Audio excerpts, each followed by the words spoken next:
going on there, jerk faces? It's your boy Andy, and you're watching Nocturnal Transmissions, brought to you by the Circle of Jerks podcast. It's a conversation you could be having during the day, but having at night. We're back with another week, another stream for you, we have our movie review, which is Cape Fear, the original 1962 version, starring Gregory Peck and Robert Mitchum. Ooh, yeah.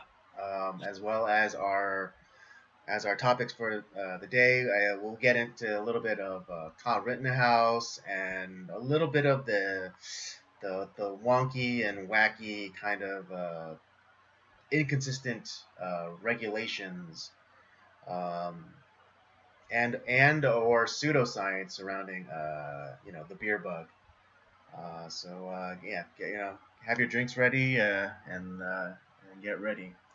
Back by popular demand, friend of the show, friend to me and Rob, David Blake, becoming a regular guest on Nocturnal Transmissions. Yeah, becoming a regular feature on on Nocturnal Transmissions.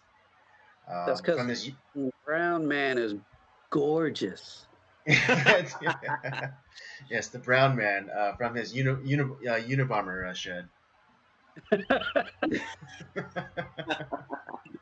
I love my shed. Yeah. Gives me peace of mind. How was everybody's week? Quiet. Very quiet. Hey, honestly, I love quiet. Yeah, sometimes. Sometimes, yeah. It's been, so far so good. I think the only thing I'm trying to think of, the only interesting thing I did this week was I ended up watching The Eternals on Sunday. Mm-hmm. Don't spoil it. I'm not gonna well, yeah, I don't even know if I'm gonna watch it, but there's a few it's not terrible. It's not like I didn't completely hate it. There's a few things that I'm like where this is my huge pet peeve in movies. Like, I am one where scenes that don't need to be there really bother me, especially when it comes to like something fairly gratuitous, like a sex scene or a something like I'm really not a big fan of having a bunch of like sex in movies. I mean, that's what pornography. Oh yeah, it's like touted as like one of the first like sex scenes in a Marvel movie. I mean, in a Marvel movie, sure, but like Watchmen kind of did all this stuff that they're saying like, oh, the Eternals is the first one to do it. And it's like, no. Yeah, no. I mean, it's like with like the whole Black Panther thing. They're like, oh, the first black superhero. You're like, what about fucking Blade? Or like the first female superhero movie. It's like Wonder Woman came out before Captain Marvel. Just like, and everyone also forgets about Steel with Shaquille O'Neal. Yeah, that's right. There's a bunch of black superhero movies before Black Panther. Shaft is a superhero. I'm sorry, Shaft is a superhero too. Right. Okay, Shaft. Right, and then that's getting a little too carried away there with Shaft, there, buddy. He's a superhero. But it's not like a comic book superhero. True. Though I would read a Shaft comic. I would read it. That'd be pretty entertaining. That'd be pretty interesting, But then also, if you want to have like a very broad. If you want to have a very broad understanding of superhero, then like there's also like the what is it that in the 1990s there was that spoof by Robert Townsend, Meteor Man. Oh yeah. Oh man. And like he kind of like this black man in Harlem who gets like with a few derivations basically the power set of Superman. Yep. I forgot about that movie. That's great. Yeah. Oh, and then there was also the other like kind of comedy spoof, but with Damon Wayans, Blank Man. Yeah. That's right. I was actually just thinking about that one. Blank Man. Yeah. So, I mean, yeah. So really, there's been a bunch of black like superheroes movies. But it's like all those don't count. All those don't count. So, but no, like, so what? Because there are a couple of scenes. There's a sex scene that I'm like, we know these characters like care about each other. I don't need to see them having sex. It doesn't help the story whatsoever. Right. You have one of the characters who's we get it. He's gay. Like, obviously he's living with a man and has a son. But we need to have that a biological son, because I'm not following the math on that one. I look at this as my thing with sex and superhero movies. They did that with what was it? And you just mentioned it too. The Watchmen. Yeah, Watchmen. Yeah, with the doctor walking around with his pecker hanging out. Yeah. But like I said, to me, like, because this movie was about like a half hour too long, and like I said, you cut these scenes. If you can cut the scene out of the movie and it doesn't like affect the story in any way, why have it there? We don't need it. Because the thing is, there's a lot of exposition in this film, and there's you need to kind of have that like done, because it is fairly a complicated story to follow. Not as complicated as Dune, but like it has its complexities, and we're taking up time to show scenes that are unnecessary, which kind of pisses me off for one. Really should have been about like an hour and a half, maybe hour 40 minutes, not 2.5 hours or however long it was. Well, yeah, I mean, again, I haven't watched the movie, but the common criticism that I've been hearing is that this is if this is a movie that needed to be broken up into like 3 movies.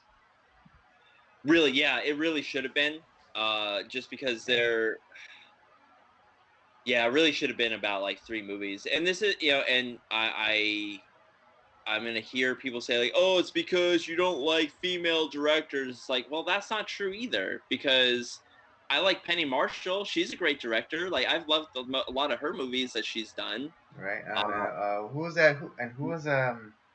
Who's the one that did Hurt Locker? She used to be married to James Cameron. Yeah, I forget her name, but yeah, great movie. I like the Hurt Locker. Great movie, and she was the one that did Point Break. The original, right? Yeah, the original, like pretty much like the story that Fast and Furious like basically ripped off. Yeah. Yeah. But yeah, why can't I?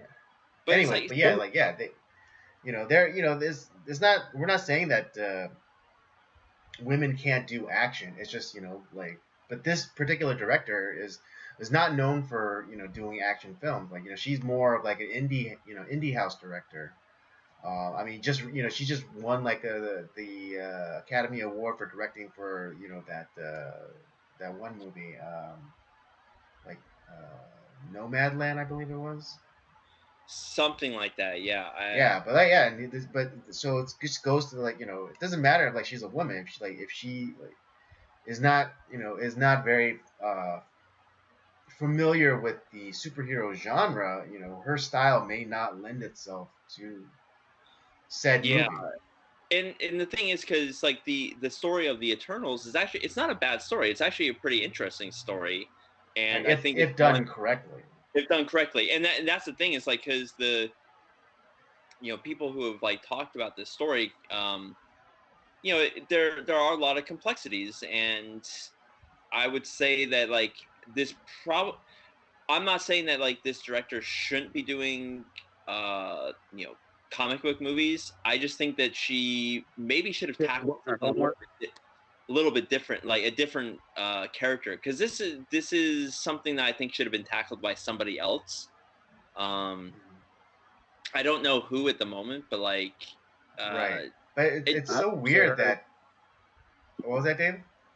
I haven't seen it. I've been wanting to watch it. It's on my watch list. But I've actually seen a lot of reviews on this movie from people, and like I've never heard. I love comic books. I love watching the superhero movies and everything like that. But I didn't hear it. I've never heard about the Eternals. So I actually went to I went to YouTube and started searching it up, and I'm not giving these guys a plug or anything like that, but I went to Variant. Oh yeah, and, I'm familiar with them. Yeah. Yeah, I went to them and I watched their history of it, and then I started doing my own research of it. And this woman, from what everybody says and from what I've read about the reviews that people have wrote about it, she should have done her homework a little bit better. Yeah, well, that's where like I'm. It's not that like the characters are not like they're not. It's not like poorly written per se. Like I mean, I felt like the characters were somewhat interesting. The casting, I had no problem with the casting. It just there felt like this was one of those movies where, oh, we got to check off the woke boxes, you know, and like we got to the diversity boxes, which it's like that's not the point of the movie, you know. And like I said, you can have all that stuff. Like you know, we've Andy and I have talked about this many times where, you know, you can have your wizardry and your terrible like ideas that we completely hate, but as long as you give us a good story, you can have all that stuff in there. We don't care. We reviewed a movie called Predestination, which is all about transgenderism, but it's a great movie. It's a really good movie. Mm-hmm. And that's the thing. It's like, if you're gonna do that stuff, just don't give me a shitty story. Like I'll watch whatever movie. I'll watch with whatever actor, whatever race, whatever, you know, gender you want. Just give me a good story. Don't shit on me too. Like, you know, with, you know, giving me crap and a crap story.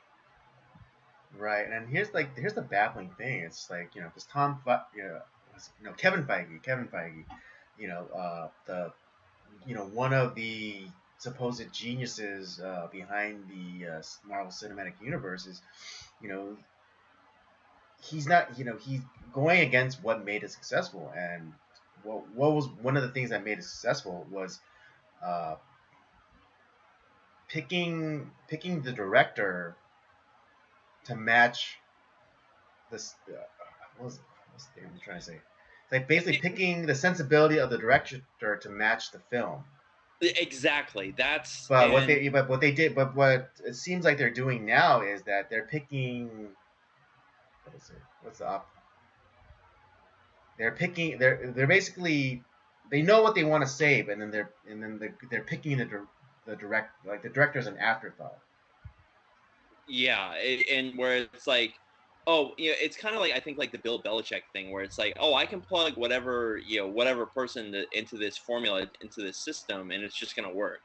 Mm-hmm. And that's really not true, because when you have you have all these different directors and writers that are kind of coming together to tell this tale, this expanding tale that is connected together, and it's worked. I mean, this is probably the first, like, outside of like maybe Captain Marvel, like this is the first real miss for the MCU for me. And but like Black Widow is kind of a miss for me. Which one? Black Widow. Yeah, okay, sorry. That would be another one on there. It's not bad, but it's not it's not bad, but it's not great either. And it's about a superhero who we already know the ultimate fate of. So it's like, okay, you know, I would have liked this film to come out like 4 years ago. Instead, I'm getting it now after I know how her story ends. Yeah, that's, and the thing is, she kind of deserves her own movie. It just exactly, you know, and it's like the time for that was 4 years ago. Yeah, because I know, like, because that's my wife's favorite character, and she's like, when is she gonna get a fucking movie? It's like, you're right, she does deserve a movie. Yeah, Captain, like I said, I'm a huge superhero movie person. I love watching them. I fell asleep during Captain Marvel. I refuse to watch it. And I get it. And I get that. I literally, it was like, I turned it on. I was like, wow, this is, you know, because the beginning of it was great. But then it was just like, Oh man, and I was done. That is the only one. That's the only Marvel movie that I have not watched, and I will not watch it. I hadn't planned on it, but it was the only thing that I could find on. Ah. Yeah, and I mean, yeah, with Captain Marvel, they kind of goosed it a little bit because they kind of made it like required reading for like Endgame. But then like if you like, but then it doesn't really make a difference if you watch it or not. Don't need it. You know, it was just like the marketing ploy. It's like, oh no, you have to watch this to find out something about Endgame. But it's like you could have watched Endgame and without watching Captain Marvel, and you would have been fine. Like there would have been no like. It's like, oh, like I'm so lost in Endgame because I didn't watch Captain Marvel. It's like, no, that would never have happened. I think I think honestly, if they would have picked somebody other than, now y'all gonna hate me for saying this, but Brie Larson, she's hot, she's good looking. I'm not saying she's ugly. I'm not saying that. I just think she's a terrible person. That yeah. Yeah, fine actress, horrible person. She's not a good actress either. The acting that she was doing in that movie was horrible. Even my own wife was like, she's a pretty woman, but that movie. Yeah, she has the personality of a plank of wood. Yeah. There you go. What was that like? One of those like spoofs commercials on like Ren and Stimpy, like where they did like the whole like log commercial. Log or that would be like who I would like put in as far as like Captain Marvel. That would have been a much more interesting film. Oh God. Well, and plus, like the other, because a lot of these actors, from the MCU, they actually like hanging out with each other. They have a lot of fun with each other. And Brie Larson comes in, and she is just just such a bristly character, person, and like you can tell, like all the interviews with them together, like you can tell, like there is a lot of tension, and they don't like her at all. Yeah, I mean, like famously, you can watch any interview that she is in with Chris Pratt or and Jeremy Renner David Bautista and Renner, and just watch their faces when she opens her mouth. Yeah, no. Yeah, I was just about to bring that up. It's like just like up like the ramp up to Endgame. You had all these interviews with the cast, and there's just like famously the one with like Don Cheadle and Chris Hemsworth, and it's just like like Don Cheadle literally says to her like when she was like trying to like be all chummy, it's like, all right guys, we had such a great time, and like started to like elbow the both of them, and then Don Cheadle literally said, "Don't touch me," or like, "What did I say about touching me?" I love Don Cheadle. Yeah. But it's the same. Like even like Chris Evans, who is no right wing guy. Like he even is like, oh, God, yeah, you can tell like he doesn't like her. Dude, Sylvester Stallone was like, no. Yeah. Because he was literally standing like 2 feet away from her, and they were doing something with the red carpet, and he was standing right there next to her, and he just like one of the guys come up with a microphone and went to go ahead and interview both of them, and he was like, "Yeah, I'm not doing that." Yeah. Walked off from her, and she was just like standing there speechless, like, "What did I do?" Right. Yeah. And then I mean, probably the most telling was the one with Jeremy Renner, where like he had like his back turned to her the entire time, did not look her in the face once. And it was crazy because like the question was like, oh, like what is it like? Oh, did like playing like a superhero enhance like who you are as a person, or did it make you better as a person, or did you bring in like like your character into that superhero character? And Brie Larson gives like this long-winded thing about like, oh yeah, I definitely feel like that playing a superhero made me a good person. And then Jeremy Renner just like with no chill, just like I think you have to be a good person in order to play a good person. And so Yeah. it's not like, what you take whoa. out of it's not what you take out of playing the character. It's what you put into playing the character. It's like, oh shit, he just totally like smoked that bitch. It just makes me love Jeremy Renner even more. Who Yeah. to me, he's the most underappreciated actor of our time. Like right now, he's so good. Oh yeah, me and Rob brought this up, countless times. But his performance in Wind River, while that movie is like, it's suicide fuel. His performance is so amazing. And Elizabeth Olsen, she's terrific in that movie too. Yes, Elizabeth Olsen is in Wind River. Wind River. Oh yeah. Both him and Elizabeth Olsen play in that movie, and both of them should have won an Academy Award. They were fantastic. Yeah. I don't care. She's hot. Oh yeah, she definitely got the look in that family. That's for sure. Yeah. I can't wait to see the new Hawkeye movie or show. It looks like it's going to be interesting. I mean, at least got Renner in it, so. Yeah. I can't wait. Yeah. I can't wait to see it. Not to douse a fire. Not to throw water on a fire, but yeah, like again, and no disrespect to Haley Steinfeld. I actually like her as an actress. I think she's really good. She's really good too. I like her. But the character is not well liked amongst like the hardcore like comic book fans. But similarly, I'm willing to give that show a try, even though with a few exceptions, like the Marvel like TV universe, has not offered like the best in my opinion. If you and I don't know if if this is technically included in the canon, like the ones that they had on Netflix were outside of Iron Fist, which is God. But like Luke Cage. Okay, let me put a caveat on that. The newer Marvel TV stuff, because like Daredevil, Punisher, Luke Cage, even Jessica Jones. Maybe second season of Iron Fist.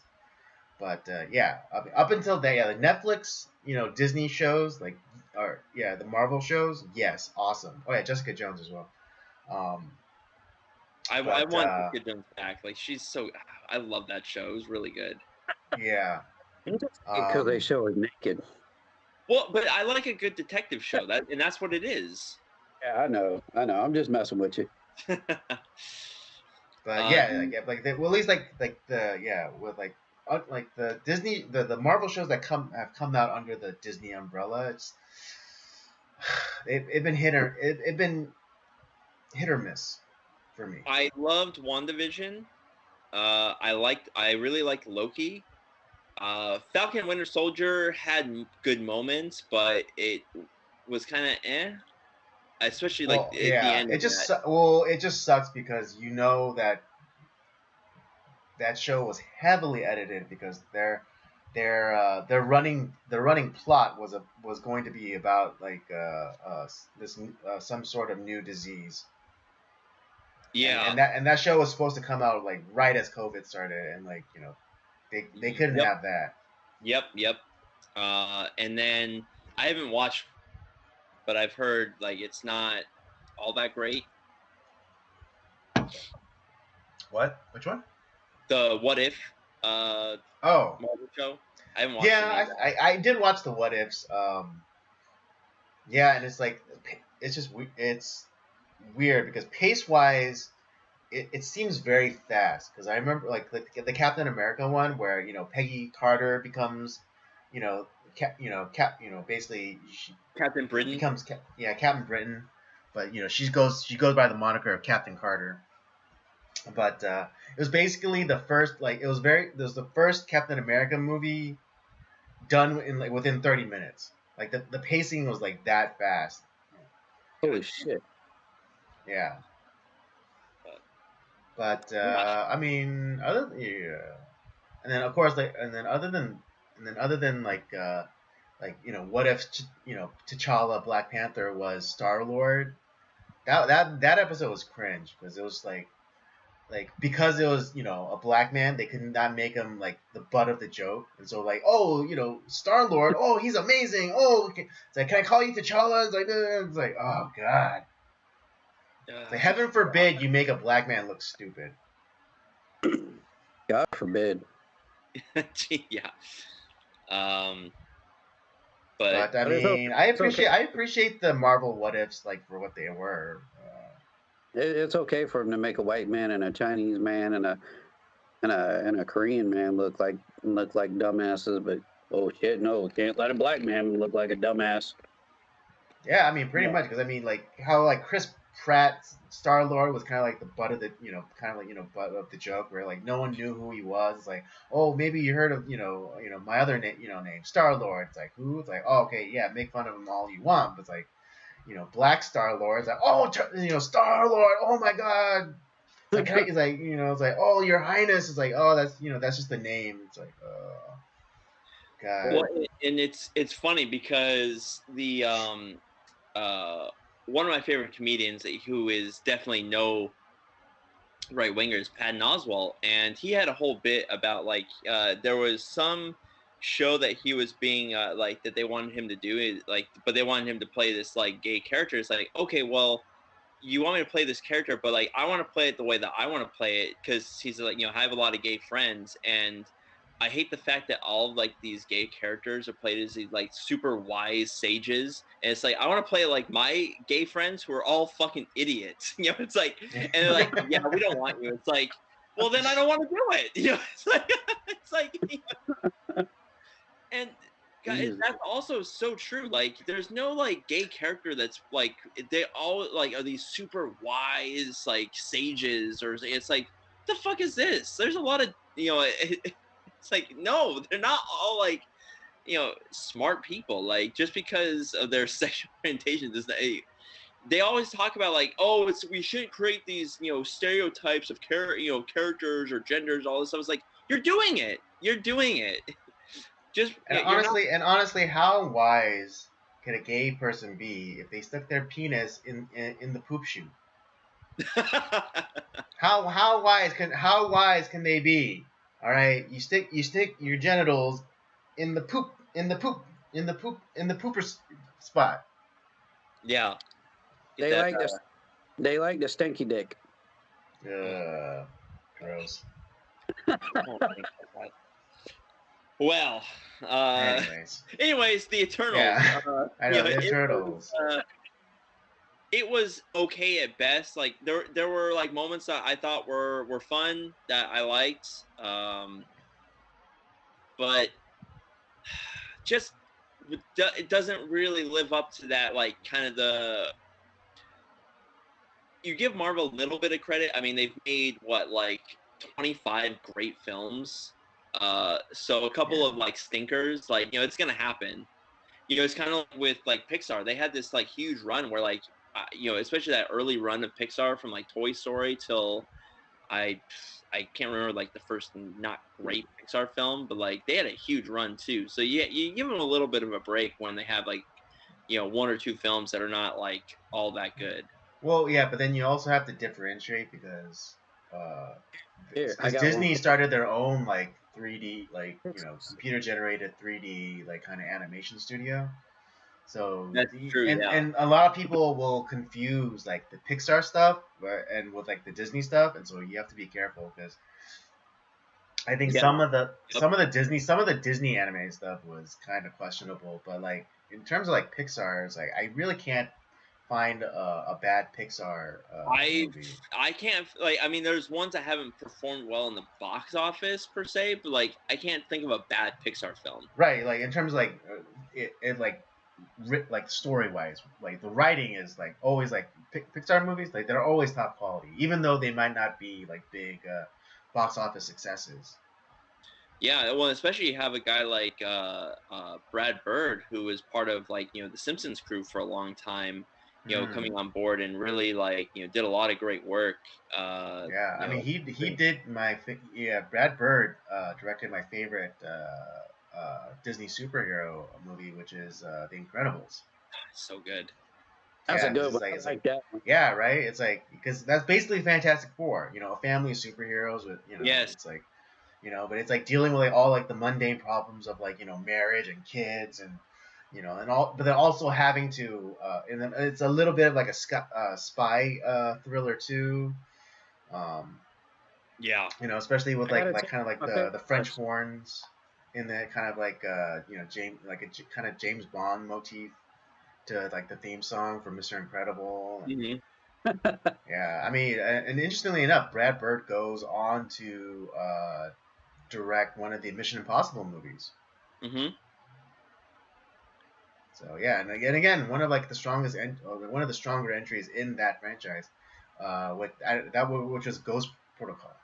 It's so good. Ghost Protocol. He directed that one. Yeah, Ghost Protocol is like probably my favorite installment in the Mission Impossible franchise. Yeah, honestly, the only bad Mission Impossible movie is number 2. Yeah. Mission Impossible 2 is definitely a product of its time. That's my, that was my very first Mission Impossible film, was number 2, and it's like hands down, like easily, it's the worst of the franchise. All the other ones are great. All right. Well, like at least for me, the first one was a little too grounded in reality. And so, again, I saw it as a young child, so it's like I was like bored out of my mind. I loved it. But revisiting again as an adult, I have come to appreciate it. Well, because what they were doing, because this is like, you know, they were trying to relive the age of like when it was on television.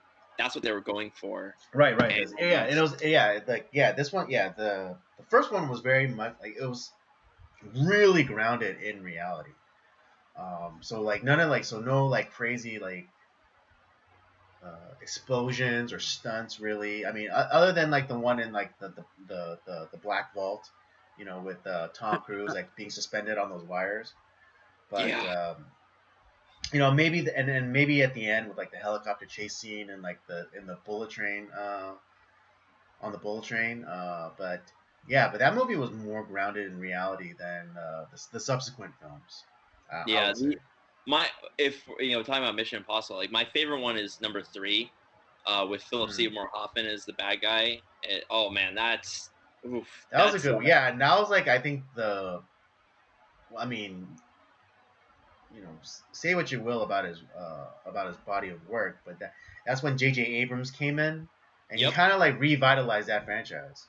Oh yeah, I mean, they came out with guns blazing on that one. That was like right off the bat. I was like, shit. Right, because like I think J.J. Abrams realized like you had to have kind of like that over the top sensationalism. Yeah. But you still have to have it somewhat grounded in reality, which I think they weren't going to make a third one. No, they weren't. No, but that's Tom Cruise's baby. Mission Impossible is Tom Cruise's baby. Yeah. Oh yeah. There's no way there was no way Tom Cruise was not gonna, you know, allow, or there's no way Tom Cruise was gonna allow the studios to like put a kibosh on it. Yeah, because Mission Impossible, like he essentially bought the rights and he's become a producer of the series. So like this is literally, Tom Cruise can do whatever he wants now. Like, I mean, they have 3 Mission Impossible movies in production right now that they're working on. Right. I knew Gun 2. I'm not. I love Top Gun, but like I'm not as convinced with like the second one. Like it's gonna be as good. Yeah, and I mean, especially when they're playing like the whole like, you know, what's it? You know, the son coming in, and not necessarily Tom Cruise's son, but like Goose's son. Goose's son. Yeah. I don't know. We'll see if that movie ever gets released. You know, we'll see what happens. I checked out the second Independence Day. So. Oh, dude, it's actually pretty good. Yeah, just to echo what David said, like it's a very entertaining movie. Is it hot garbage? Yes, but it's fun. It's a fun hot garbage. You know how much I love schlock. You know, and lately I've been going. No. Yours. No, this isn't schlock like the way you would categorize schlock. This was at least entertaining. Okay, you know what? Okay, your schlock is painful. All right, your schlock is painful. I'm a schlock connoisseur. Like I love good, like, you know, bad movies. So they're so bad that they're good. Like I can name like at least 5 off the top of my on right now that I think what you should definitely watch that are in that category. Oh yeah, what's that? Birdemic, Manos, Hand of Fate, Suburban Sasquatch. No, Have you seen David's already like checked out. It's like, no. Mitchell with Joe Don Baker, great. Oh, and what the hell is that? Oh, shit, I'm drawing a blank on the title of the movie. Oh man, it's a good. That's a good thing I'll for look us. It up, but like it's another like kind of just one of the main characters is named Rousdower. He's like awesome mullet and wears like a Canadian tuxedo. Like he's got the full denim going on. It's denim on denim on denim. It's so bad. It's so good, but it's so good. It's so funny. No.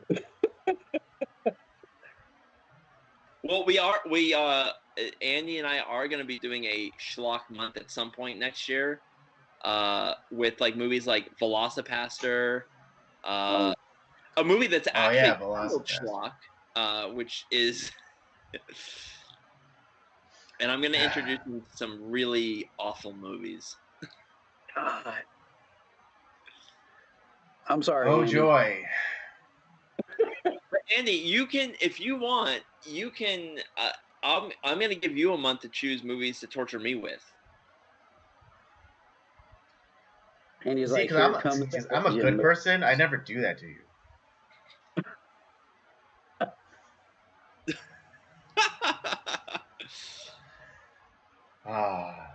Anyways. Well, let's get into some of the. Yeah, let's get into topics.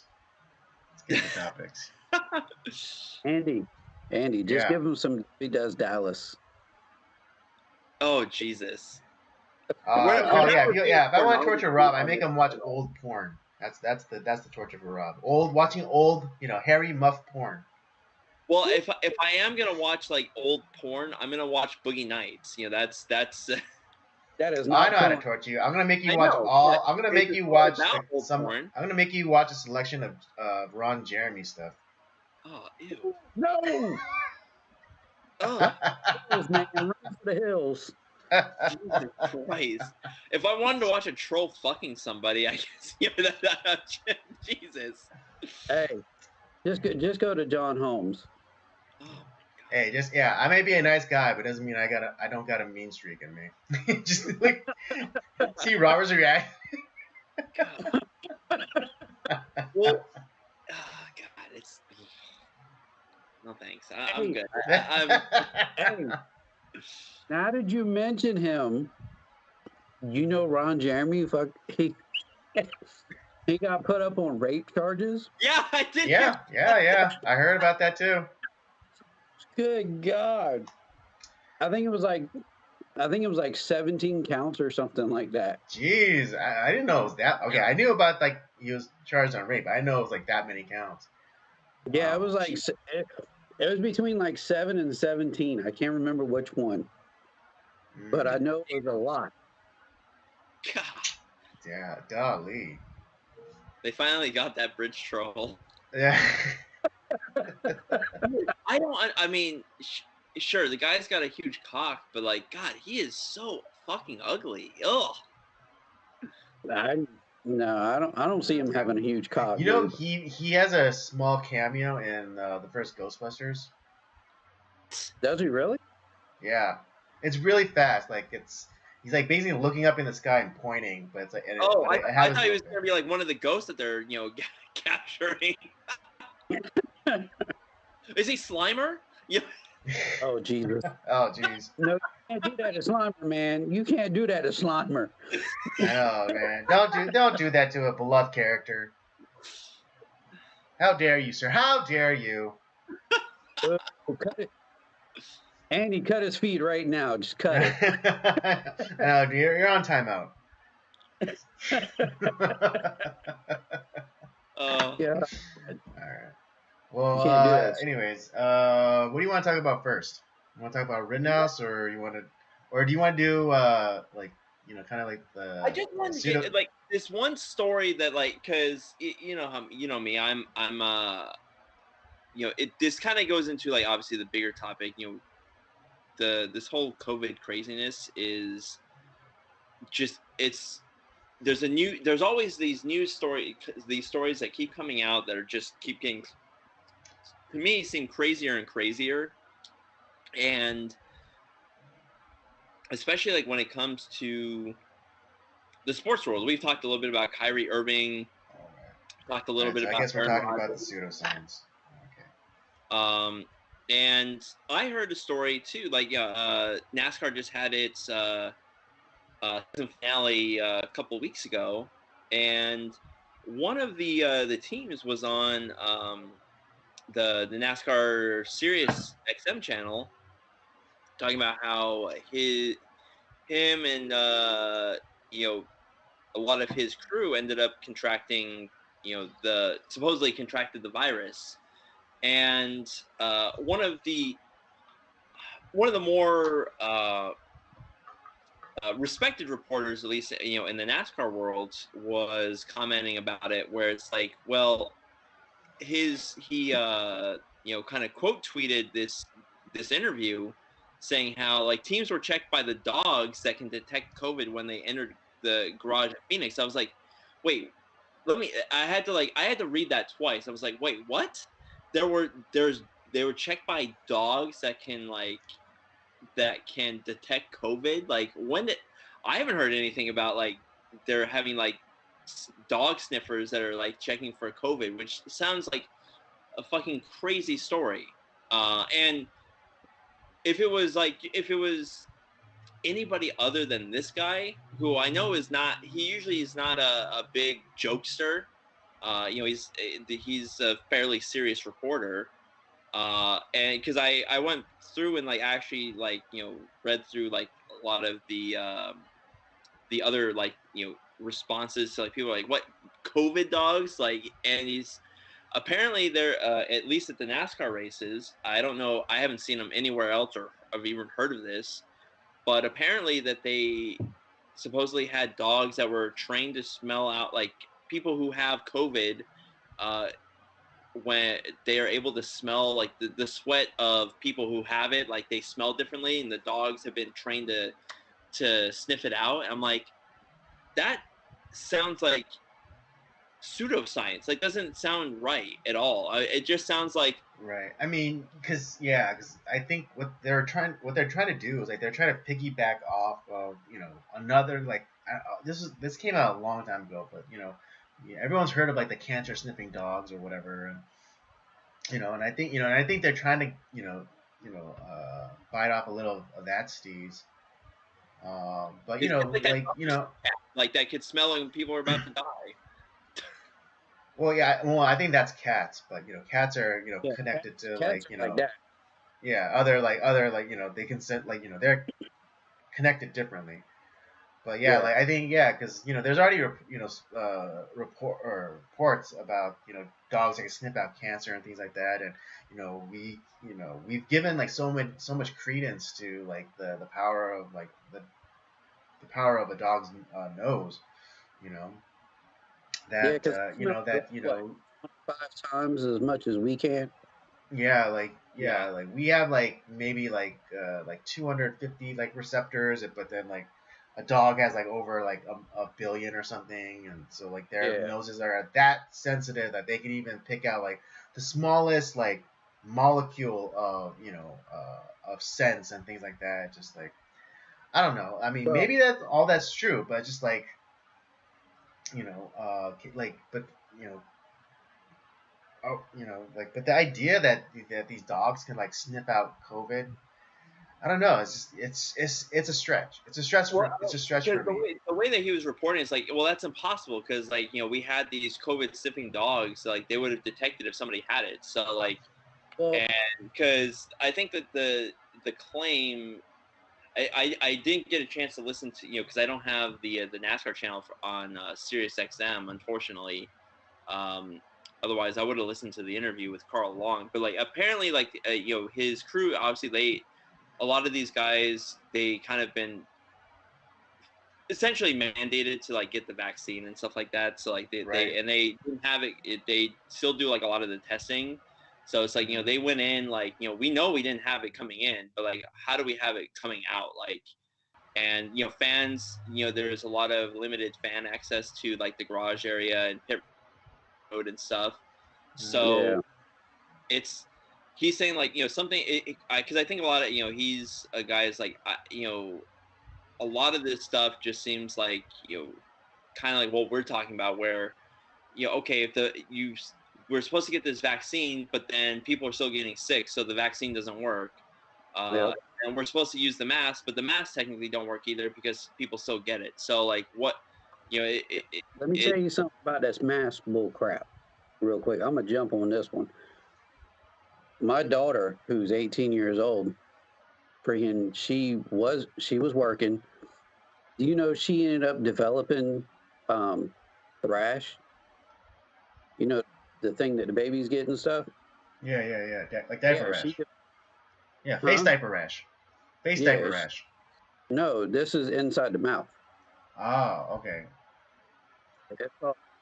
Like with teenagers and like younger kids, like they are developing like kind of like these rashes and like other respiratory like problems, like where they're actually getting.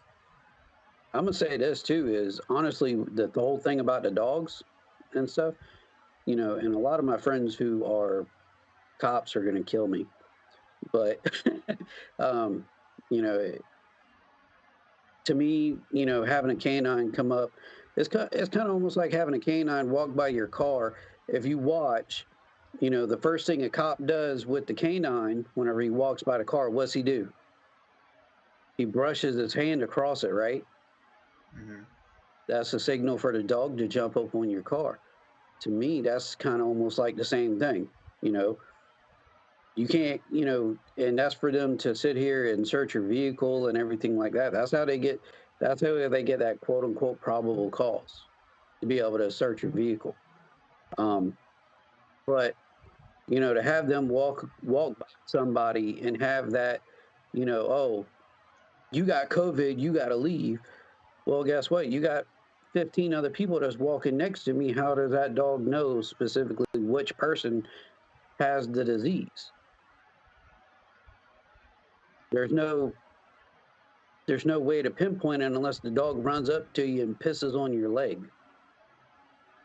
Well, right. And one thing I wanted to point out as well is like, what if you had gotten the Johnson & Johnson vaccine, which they keep saying is more like a traditional vaccine where they, where they basically deliver a dormant or dead piece of the virus, which then causes your body to react to create antibodies and stuff. What if you had gotten the J&J one and that dead or dormant piece of coronavirus is in you, and that dog sniffs you out, and it's like, oh, this is the guy that has it. It's like, well, it's like, do you really, is the dog's nose sensitive enough to differentiate between a live one and a dead one, or does it just sniff it out? Because and then also, what about like people who are how they say like asymptomatic, or how we used to understand them as being healthy. What if they're asymptomatic? Because if you don't develop symptoms, like, then what's the point? You're asymptomatic, so it's like, oh, so you're healthy. But anyways, like, yeah, if you're one of those magical unicorns, who are asymptomatic, is the dog able to differentiate? It's because again, like, because early on I was reading medical journals and studies and things like that, and they've all said that in Lancet reports that the asymptomatic spread is very rare. I mean, even the the representative from, I think it was the World Health Organization, even said that asymptomatic spread was rare. They're trying to turn us all into typhoid Marys. That's what they're trying to do. Right, exactly. So it's like, yeah, so okay, so these dogs can sniff it out. Okay, great. But is that, does that mean, yeah, that at the very least that's circumstantial evidence. It's like, oh, it's like a person stabs another person, you walk up to it and happened upon the scene, and the cops come and think you're the killer. It's like it's the same thing. It's like it's circumstantial. It's like just because this person happens to have it doesn't mean like that they're sick or they're the ones or they're a super spreader. Yeah. Or what happens if the dog is hungry and he runs up to somebody and starts sniffing them and they're like, "Oh yeah, he's got COVID." Yeah, what if a guy just happened to be cooking bacon, before he came to the race, and it's like, the dog goes crazy on him. It's like, oh, and it turns into like Monsters Inc. And it's like I forget what the code was, but all of a sudden these guys in hazmat suits come like rappelling down from the sky. It's like, yeah, it's like or whatever. It was one of those things where I'm like, I was reading this. It's like this is a real thing apparently. Like, and it just I can't believe this. This just sounds so stupid. And but it comes from like a source that is credible. Like, he's not. I don't really know his. To be honest, I don't really care about his political leanings. Like, he's a pretty fair journalist, at least in the NASCAR community. But like, I read that, I was like, what the fuck? This is so weird. And this is like I shot Andy. I took a screenshot of like this tweet, and I was like, Andy, what the fuck is this? Am I reading this right? Yeah, to which I promptly sent. If the dog walks up to you and sniffs you, is it polite to turn around and sniff the dog back? Yeah. Well, now, funny thing is, my first dog that I ever had, he had this habit of anytime like anyone farted, he'd shove his nose right up that person's ass. So, and it got to the point where like, even if it, like, you didn't hear it, it's like, oh, I know what you did. Yeah, I know what you did.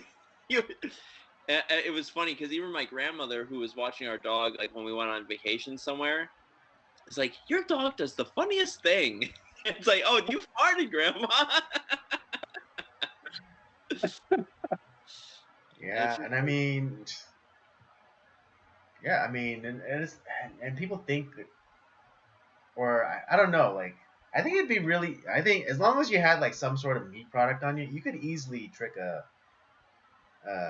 one of those sniffing dogs. And I know like the story is like, oh no, they're really well trained, and like, like, no, the dog can differentiate between meat and marijuana and cocaine and things like that. But it's like, I think if you could overrule, I think you could overrule a dog's training. Yeah, I mean, the like movie some of their basics. tell us something else. That movies tell us something else, but I do believe that there are ways that, like, did they do this on like MythBusters at some point, like where they found like ways that they could confuse like the dog's trail and stuff like that? Yeah, so it's. I mean, well, like even recent. I mean, I know this wasn't a movie, but like in that movie, the Mule. Clint Eastwood, he rubs his hand in like Bengay and then like shoves it in the dog's nose, which then confuses the dog.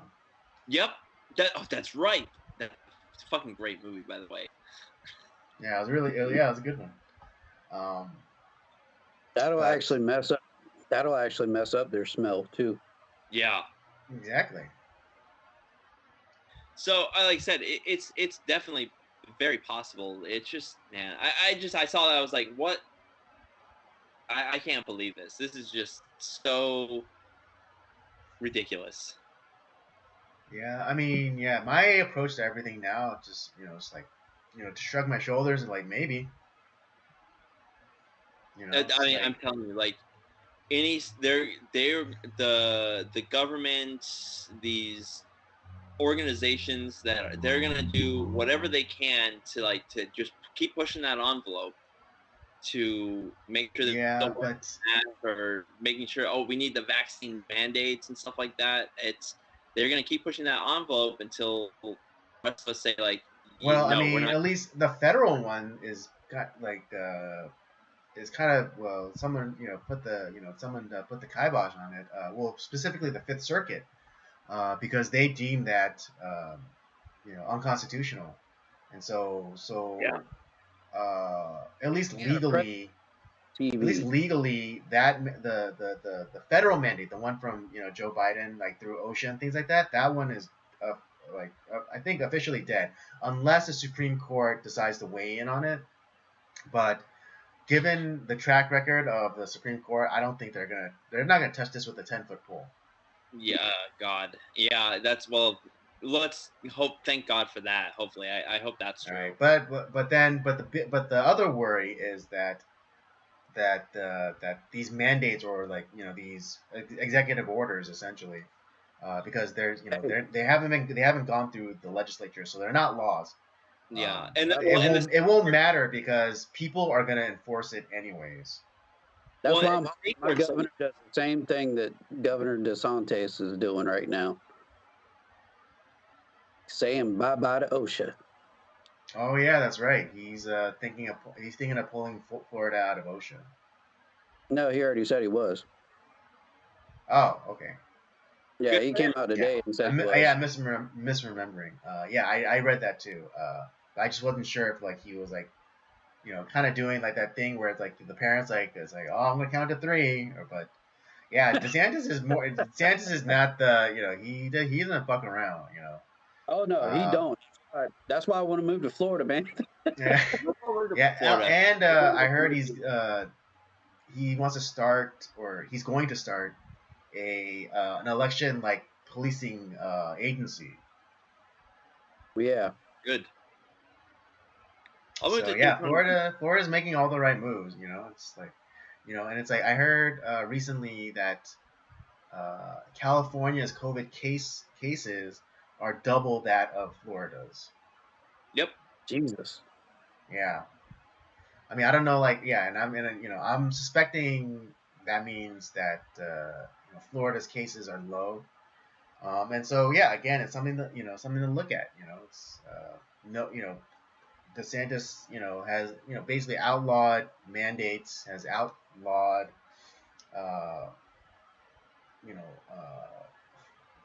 coerced vaccination.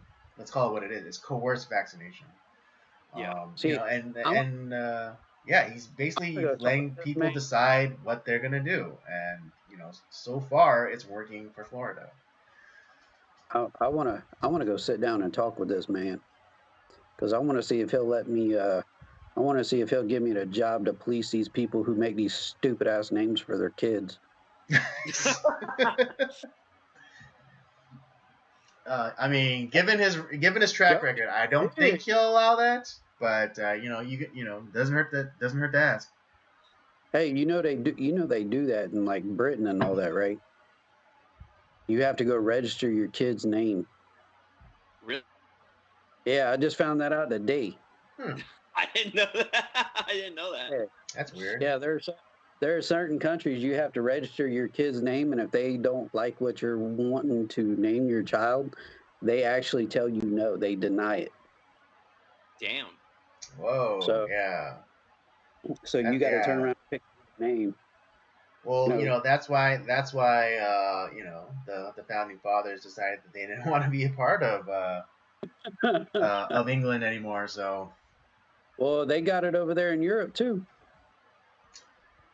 Yeah, Europe sucks. Yeah. Hey, hold on. Some places. Hungary would be okay. Hungary is a good place to go. I don't know. Yeah, some of the base places like Poland or Hungary. Both places I would love to visit. Yeah, I'll visit the shit out of Poland. They got good food there too. So I've heard. Hungarian food's great. You'll love it. Mm. All That right. they do.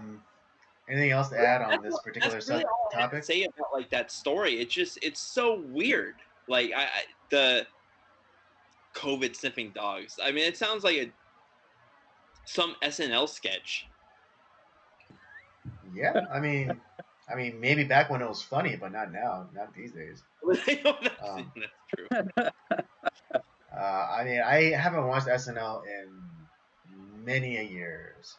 I probably haven't watched it in 20 years. Wow. So wait. Yeah. Yeah.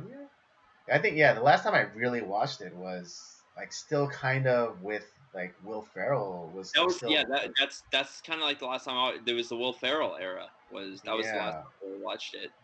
Yeah. Jim Carrey. That was in Living Color. Yeah. I watched the hell out of that show. Let me tell you. Oh yeah. And Head Detective, Homie the Clown, Fire Marshal Pete. Yeah. Hey, homie, don't play that fool. Right. Oh well. What was that character? What was that character that Jamie Foxx played? You know, it was like that ugly ass woman. Oh God. What was the character's name? I completely forgot. The other one that was great. I loved Mad TV. Mad TV was really awesome. Yo, Mad TV was good. Yeah. I liked it too. Especially in the early years. They were this close to having Paul Mooney write for them. Oh wow, really? Yeah, and Paul Mooney, who they were trying to get him to come on, and it's like, but like Paul Mooney's he's so crazy that he made it like something like where they didn't give him enough respect. They're like Paul, you can't really write about this stuff. It's like, well, I ain't gonna show up on your show.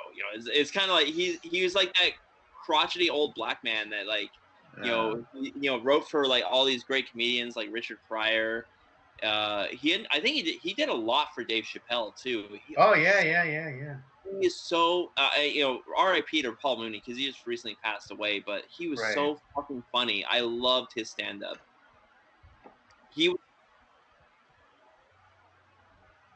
That era of like with him and David Spade, they were so funny. Those two were so funny together. Yeah. Who was that guy? Phil Hartman too. Oh man. That's another guy who the caveman lawyer bit. Oh. I may be just a simple caveman. Yeah, that's oh my god, so good. That was like I'm awestruck by your technologies. Yeah. Oh, so good. That and his Bill Clinton impression were pretty spot on. Dana Carvey was great too. I love Dana Carvey. He is so funny. Yeah, I know. He kind of gets.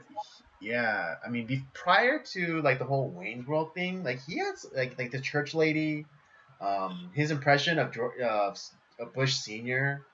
So good.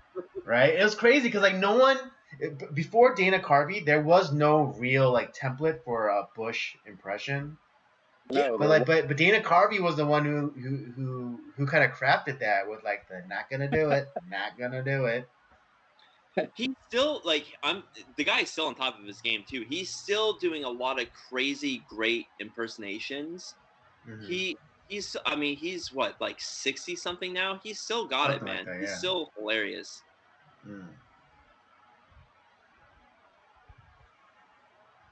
Indeed. But can you feel old?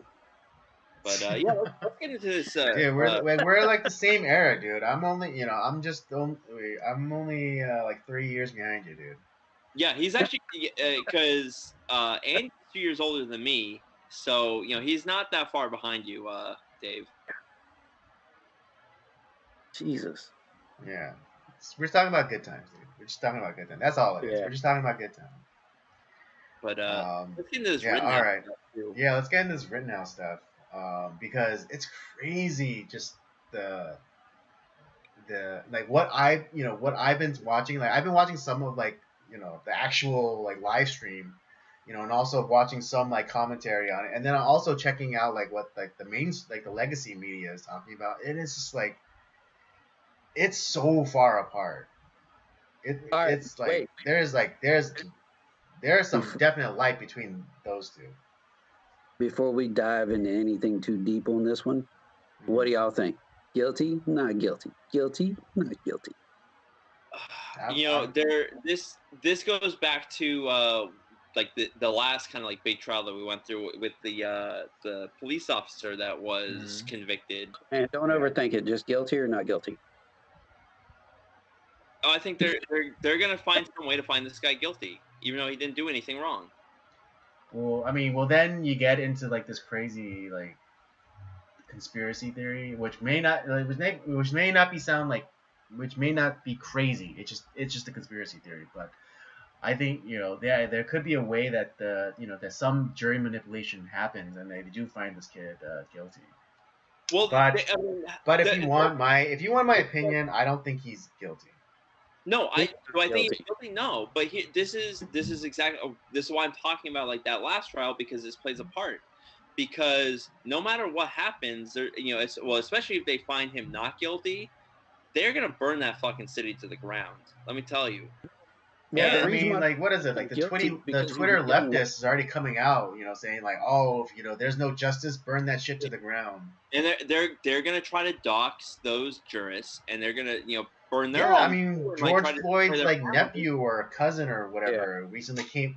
He filmed himself saying this shit, saying, there's cameras in that courtroom. We know who you are. It's like, basically, intimidating the jury.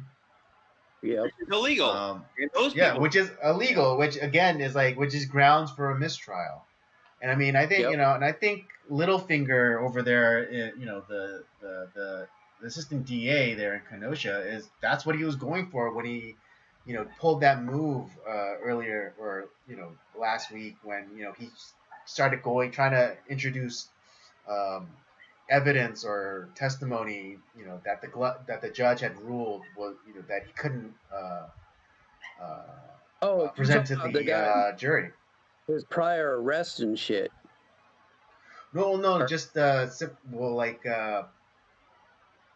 line of questioning that the prosecutor couldn't broach. Yeah. Because I know the judge actually kicked the jury out.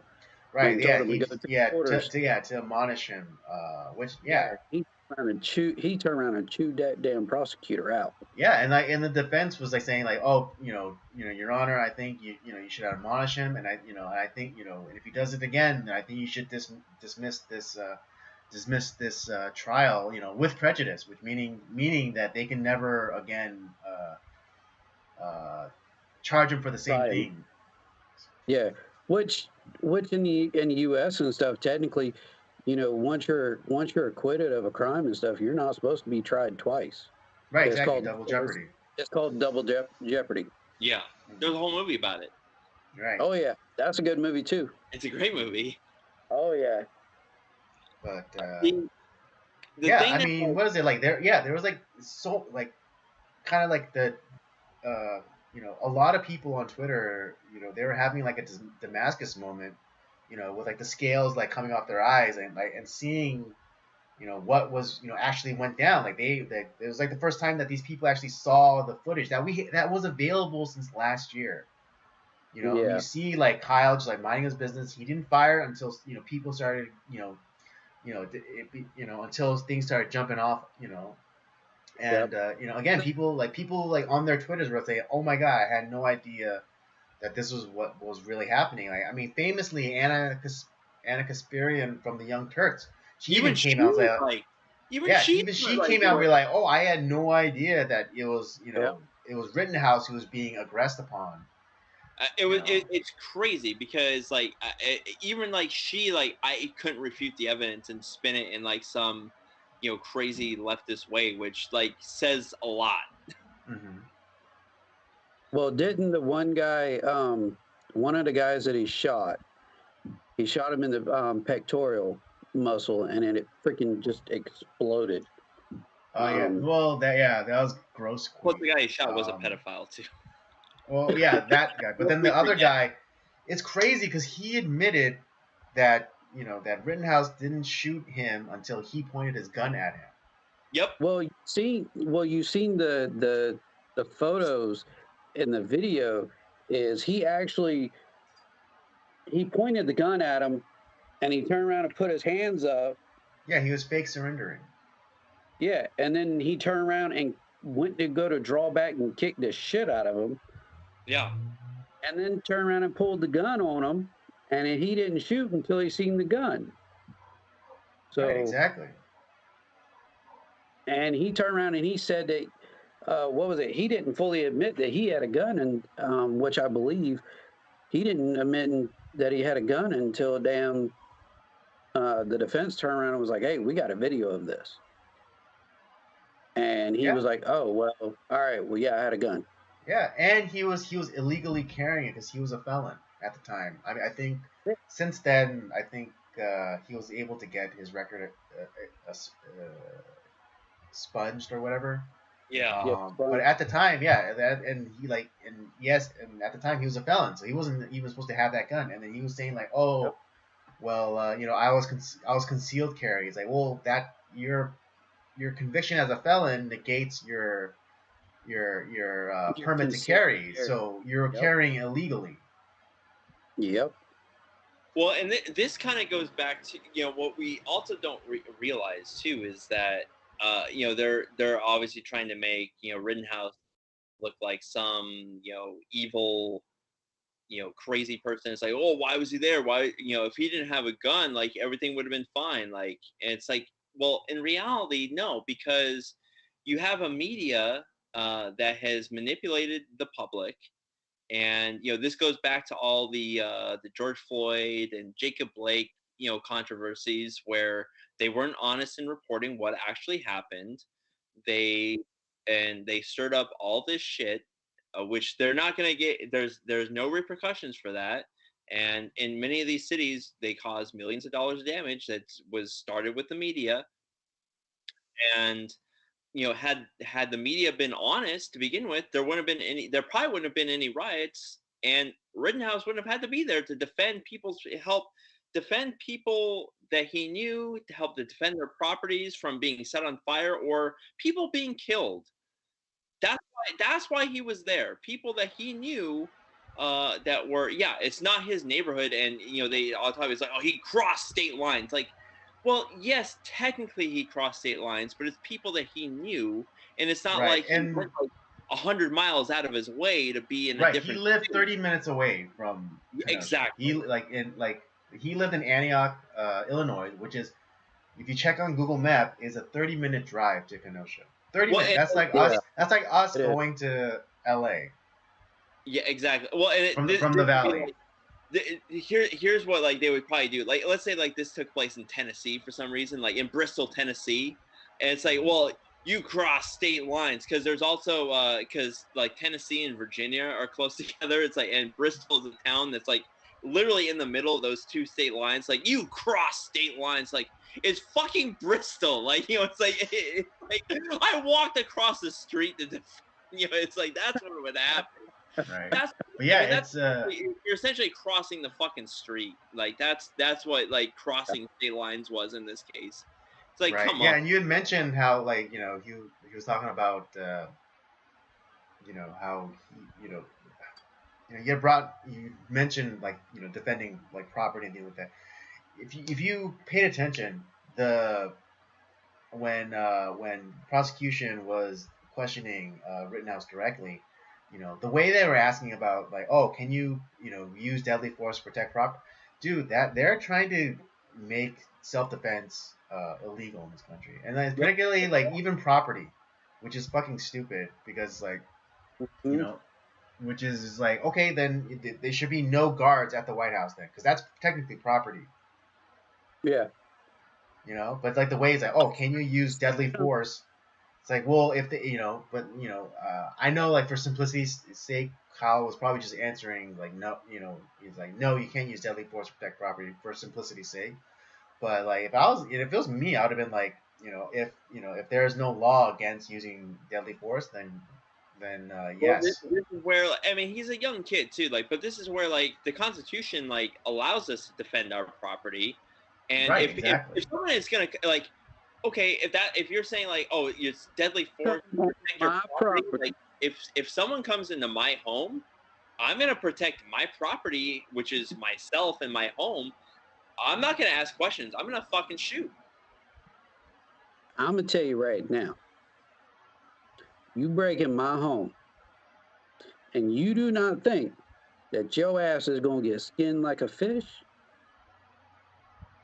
you got another thing coming. If you break into my home, that means to tell me right there, you don't care about my property, you don't care about my loved ones, you don't care about nothing. So essentially, what you're telling me is your retarded behind is a dumbass and you're dead because you done mess with the two things that I care about the most, and that's my family and my animals.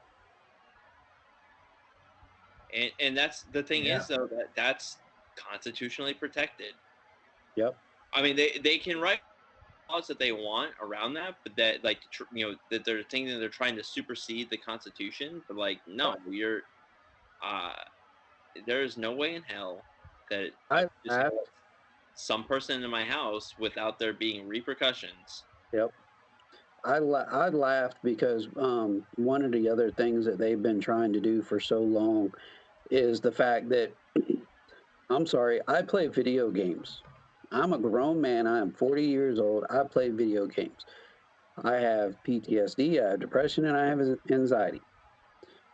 You mean to tell me that a video game was so bad that I turned around and I joined the military, served my country, and I essentially, the only reason why I did that was because I played a video game that had violence in it? Yeah, sorry. I mean, it's the the girl wearing the miniskirt. Oh, she was asking for it. Defense. Yeah, I drove up on somebody in GTA, honked the horn. She jumped in, and I went behind a building, had sex, and gave her $50, and she was gone. That sounds like real life to me. I know, right? Totally. That's totally realistic. Game some of the most non-violent people you'll ever meet. Yeah, look, but it's like the idea, like the prosecution's like argument saying like, oh, well, you brought the gun, so you were inciting people. It's like, no, that's not how it works. And it's always like, like you immediately give up your constitutional right to defend yourself because you're the one who like brought the gun and like was supposedly inciting people to like kick your face in. It's like, how does that work? I like the defense attorney because when he sat there and the prosecutor was like, oh, you brought the gun, so you're the reason why the people were acting the way they were doing, like Andy was saying. And the defense lawyer was like, look, let me show you this video real quick. You got a man who brought a bat, a wooden baseball bat, to what is supposed to be a friendly get-together of people. A peaceful protest. Yeah. Fiery, but mostly peaceful. You got a man who kicked this man in the face, has a gun. That's why he got shot. You have a man who drop kicked my client, and that's why he got shot. And it was like, come on now. I'm sorry. So if I'm down on the ground and I got a gun and somebody runs up to me and drop kicks me, they gonna get shot too. They might get shot in the nuts, but they gonna get shot. Yeah. Right. Yeah. And isn't it interesting that like the lone black person that like actually make that shot of like that, when Rittenhouse got kicked in the face, that was a black guy, and he's the only one that was not identified. Yeah. And also that also brings up another thing. Like there's some people out there that because the media has been calling Rittenhouse a racist or white supremacist. They had no idea that the people that he shot were white. They thought that he shot like at black people. No.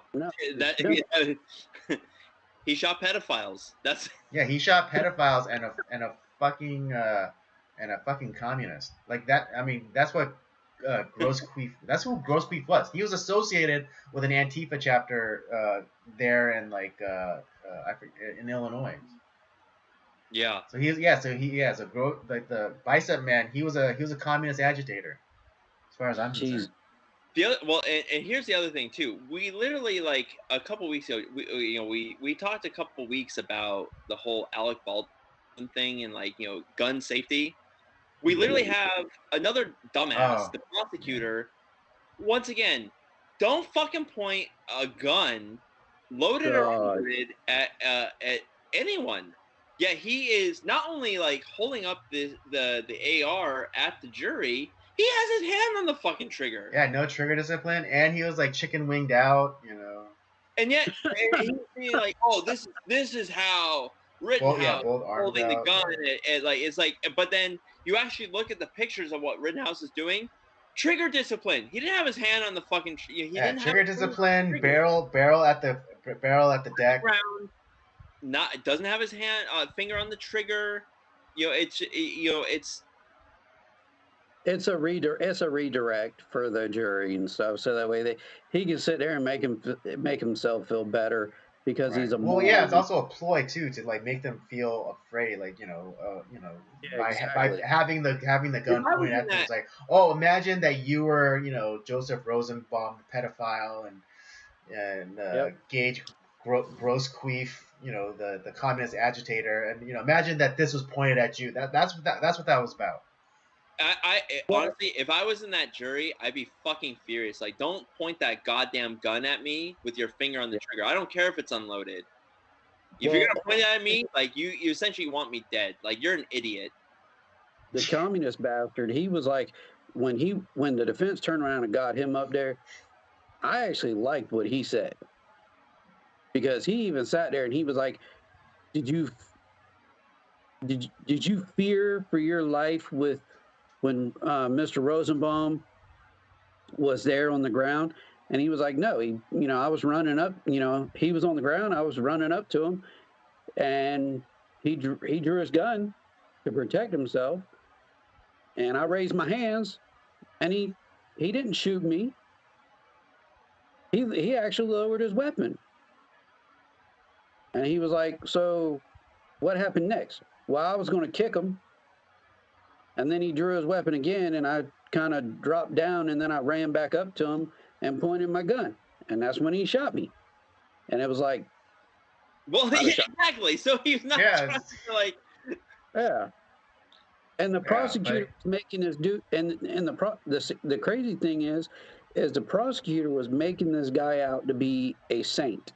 He was asking all these very leading questions, which is like, what the fuck?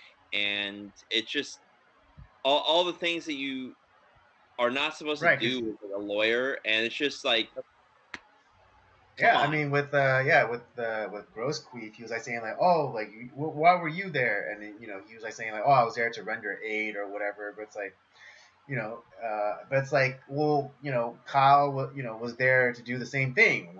What makes, either of them different? Newsflash, it doesn't. And they the prosecution, they were trying to, get, Rittenhouse for, like, oh, like you're not a member of, you're not an EMT, you're not a member of like Kenosha, like, fire and rescue or whatever. It's like, well, they weren't there, so what? I mean, like, yeah, they weren't there. So, they weren't there. But also, it's like, it's not as though you need to be trained to apply, basic first aid. No. That's why they have the laws, the Good Citizen Act. Yeah, the Good Samaritan, Good Samaritan laws. Where it's like, if you're truly meaning to just, render aid, then you can't be sued for, like, if something happens, like, if you put a Band-Aid on someone and then they lose their foot later, so that person who placed the bandage, can't be sued. That's what the series finale of Seinfeld is all about, like that law. and about how like they end up getting arrested because they didn't like. They're like, "Fuck that guy." Yeah, it's like they got arrested for it. Yeah. Well, it's like a lot of people don't understand either. Is like, you know, I'll go back to when I was in the military. You know, I was trained to be a corpsman, and unfortunately, my morality is pretty much still the same because I have that medical training. If I come up upon a scene and there's an accident and stuff, I have that moral obligation to stop. Right. You know, and it's the basic. It's you know, to me, it's supposed to be the basic, you know, courtesy thing to do for any human being if there's an accident or you know there's a problem, you know, stop and help out. Mm-hmm. And this poor kid, man, you know, all he was doing was going down, you know, 30 minutes away from his home and trying to protect the people that, you know, are his friends, neighbors, you know, their businesses. And this prosecutor, man, I'm going to tell you what, if I could meet him face to face, I'd slap shit out of him. Yeah, I think that was a pretty common feeling all throughout the trial. You know, my son, he's 12 years old. I love him to death, but you know, he makes some pretty. You know, for example, I told him to go get in a damn shower. This prosecutor reminds me of, you know, being a grown man. Reminds me of something that my son did literally 2 weekends ago when I told his ass to go get in the shower. Like literally runs in, jumps in the shower, washes, doesn't even go get his night clothes. He doesn't go get a pair of underwear, washcloth, towel, shirt, shorts. Doesn't get none of that. And the best part is the little boy didn't even take off his socks when he got in the shower. He literally jumped in. He jumped in and washed everything, and including his feet now with his socks on. And you know, he turns around and he starts hollering for me, and he's like, "Daddy, I messed up." And I'm like, and I'm sitting here and I'm watching these YouTube clips so I can get prepared for tonight. Mm-hmm. And I'm watching these YouTube clips and stuff of the trial, and I'm sitting there thinking to myself, I'm like, oh my God, this prosecutor reminds me of my 12-year-old son. It's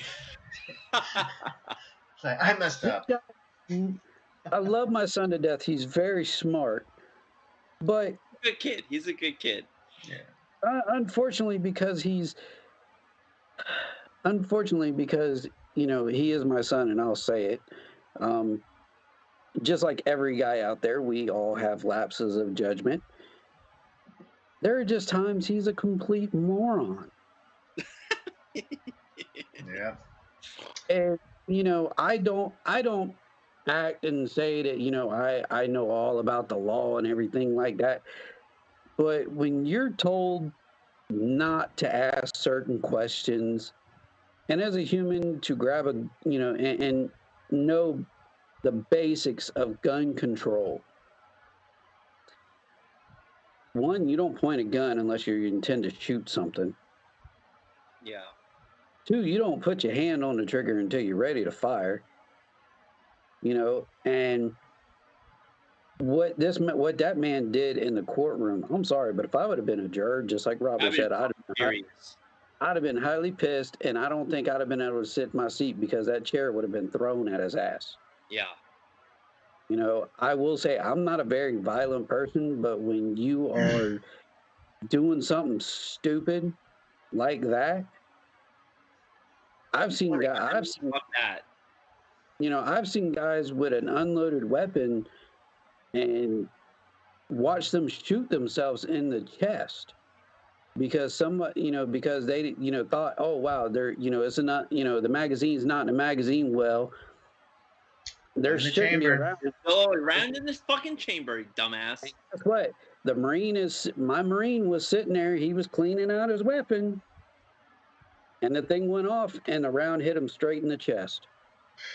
And guess what? He died. Such a waste. So with that, with the prosecutor sitting there running running his mouth and talking about, to Kyle about, the safety rules, this, that, and he's picking up this AR-15 and he's pointing it out at the jury. Yeah, you really shouldn't have your hand on a weapon. I'll trust my 12-year-old with that AR-15 any day of the week. Seriously. Yeah, but that's absurdity because they're I don't know if it was ever brought up in the trial, but like a lot of legacy media commentators, they're talking about like, oh, why didn't Rittenhouse just give a warning shot? It's like, because you're an idiot. Because one, it's illegal. You can't give warning shots because of ricochet. Yep. Well, plus like you also have like the idea of like, it's fucking gravity.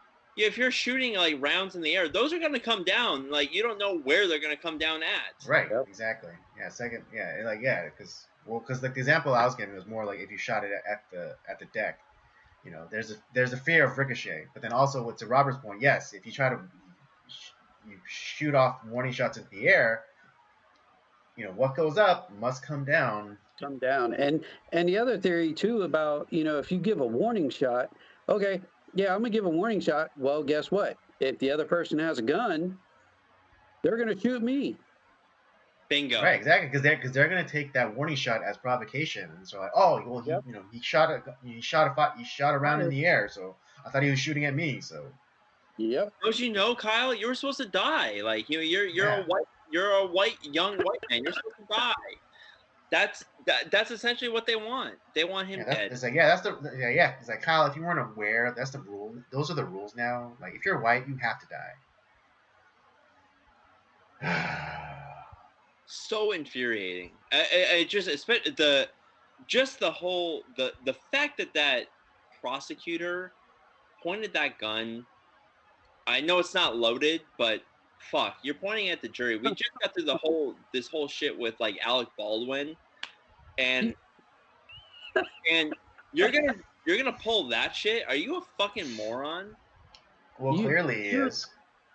You remember it's an episode of South Park where Uncle Jimbo or Jim Bob takes the boys hunting. Yeah.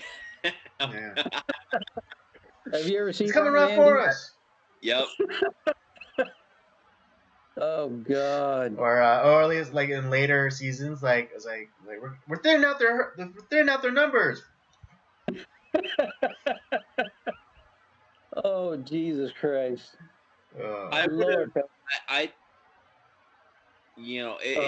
Things like not that anyone would get hurt, but like just like we're like, oh shit, there was a round in the chamber, and like he ended up shooting the gun. And he didn't kill anybody, but like he ended up like firing the weapon. It's like, yeah, you're a fucking idiot, and you should be in jail and disbarred for just your retardedness. Oh, I'm gonna tell you right now, if there was a round in that chamber and it went off, he'd have been going to jail. Oh yeah. Oh yeah. I'm actually really surprised the judge didn't reprimand him for that. Oh yeah, that's because he's not taking any bullshit either. No, yeah, that judge don't play. No, I like that judge. Yeah, that judge do not play.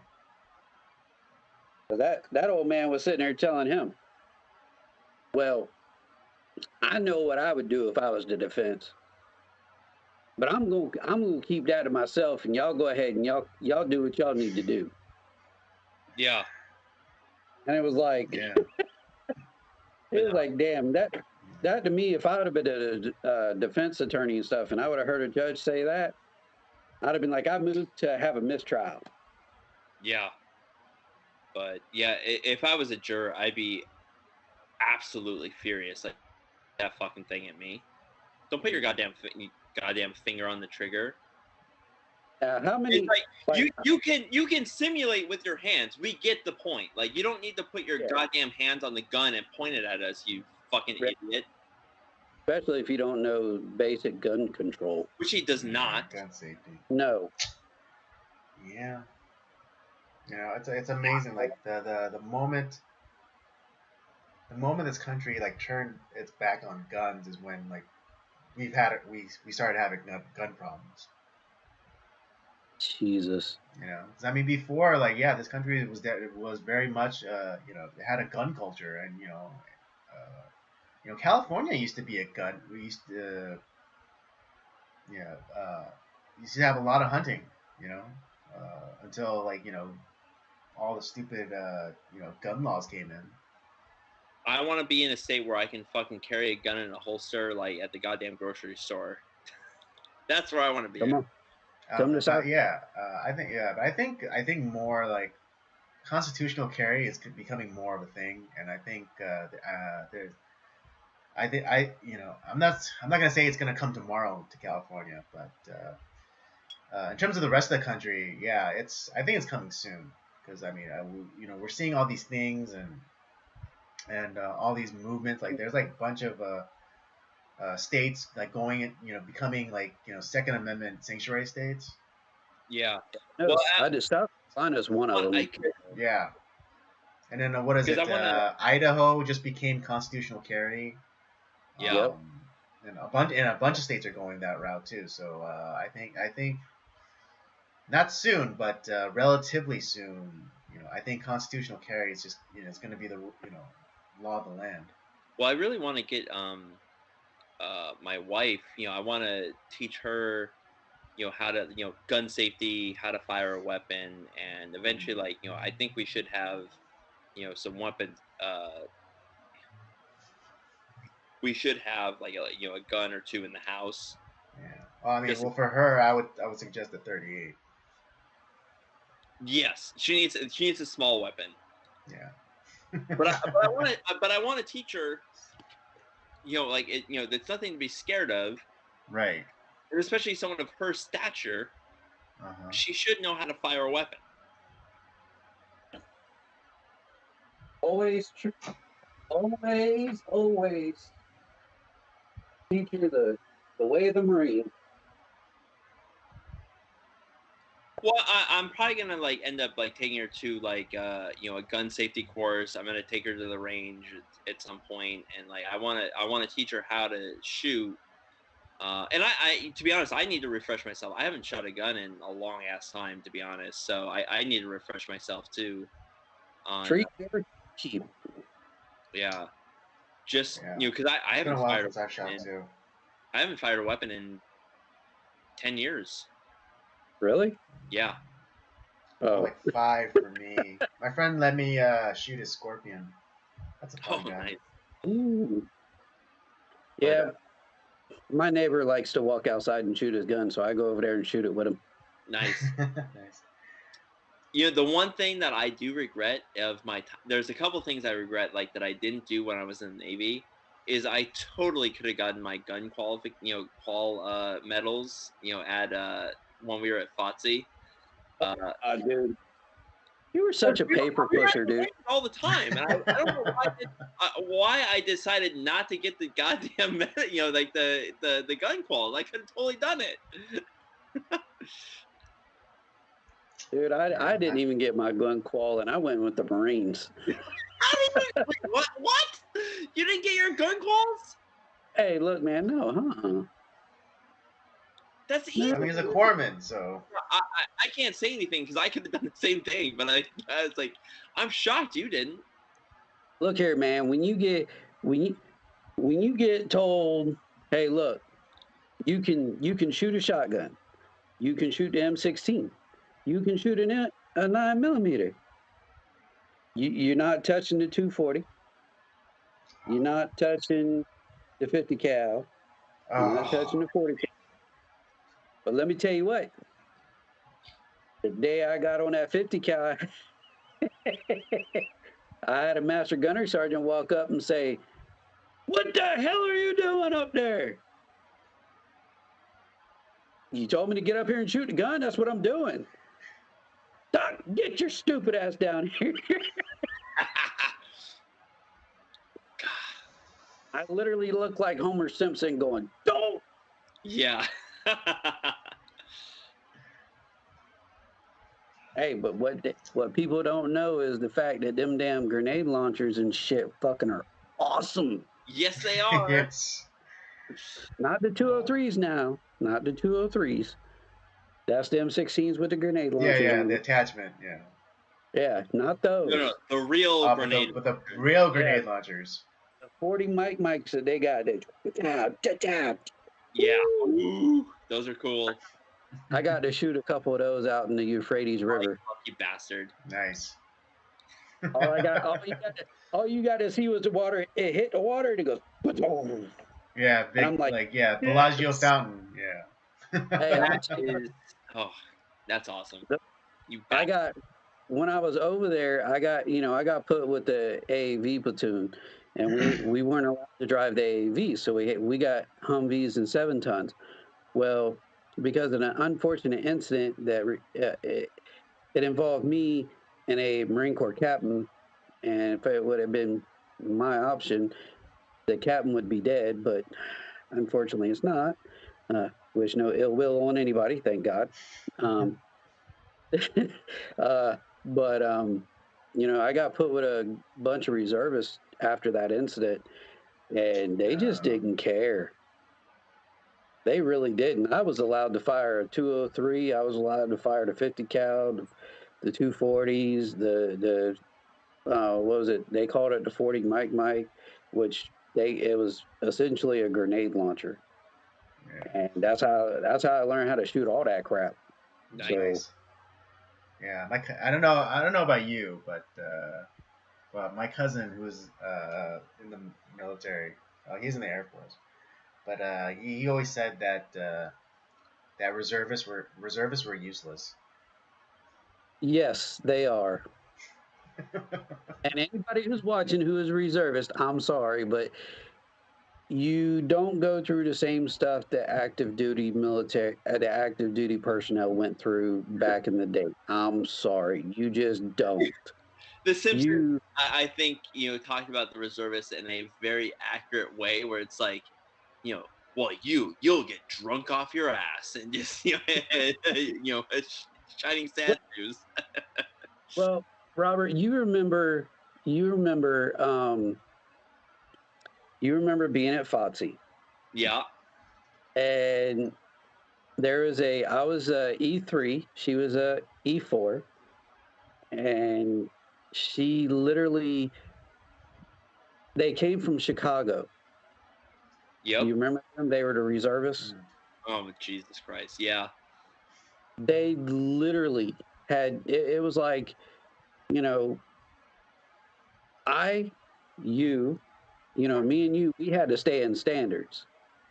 Yep. And these people just walked up in the compound, and it was just like, I had just gotten into the military, you had just gotten into the military, and it was like, everybody that we worked with was straight up active duty. And Andy, these guys, these men and women walked onto our compound to get training, and it was like, who the hell brought the trash men to fucking work? And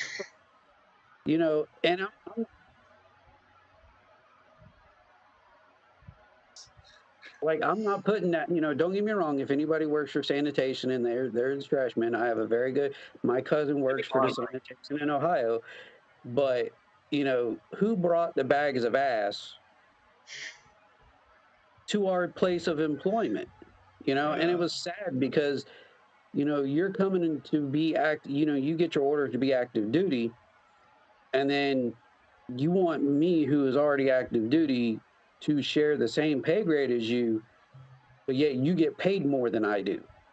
Yeah, it's like, excuse me, like, yeah, you get to, essentially, you're playing like active duty, but you're not really active duty, and you want me to give them the same respect? Fuck that.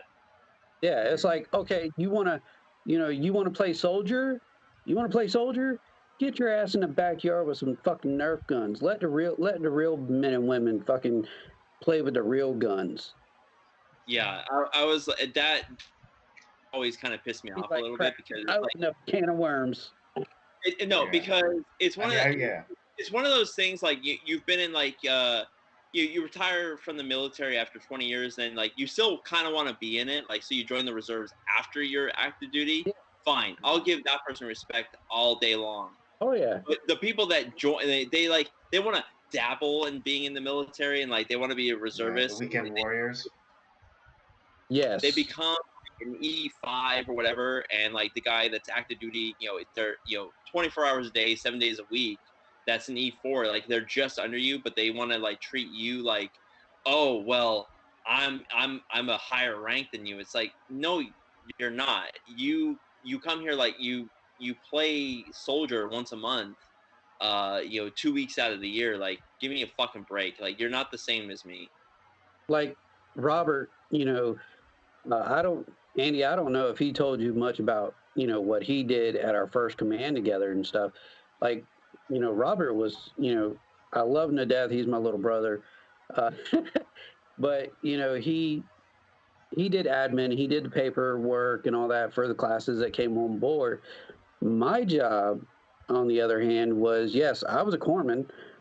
I did medical work, but my essential job was to teach, captains, lieutenants, anybody from the officer ranks to the lower ranks on basic life support, pre-hospital trauma life support,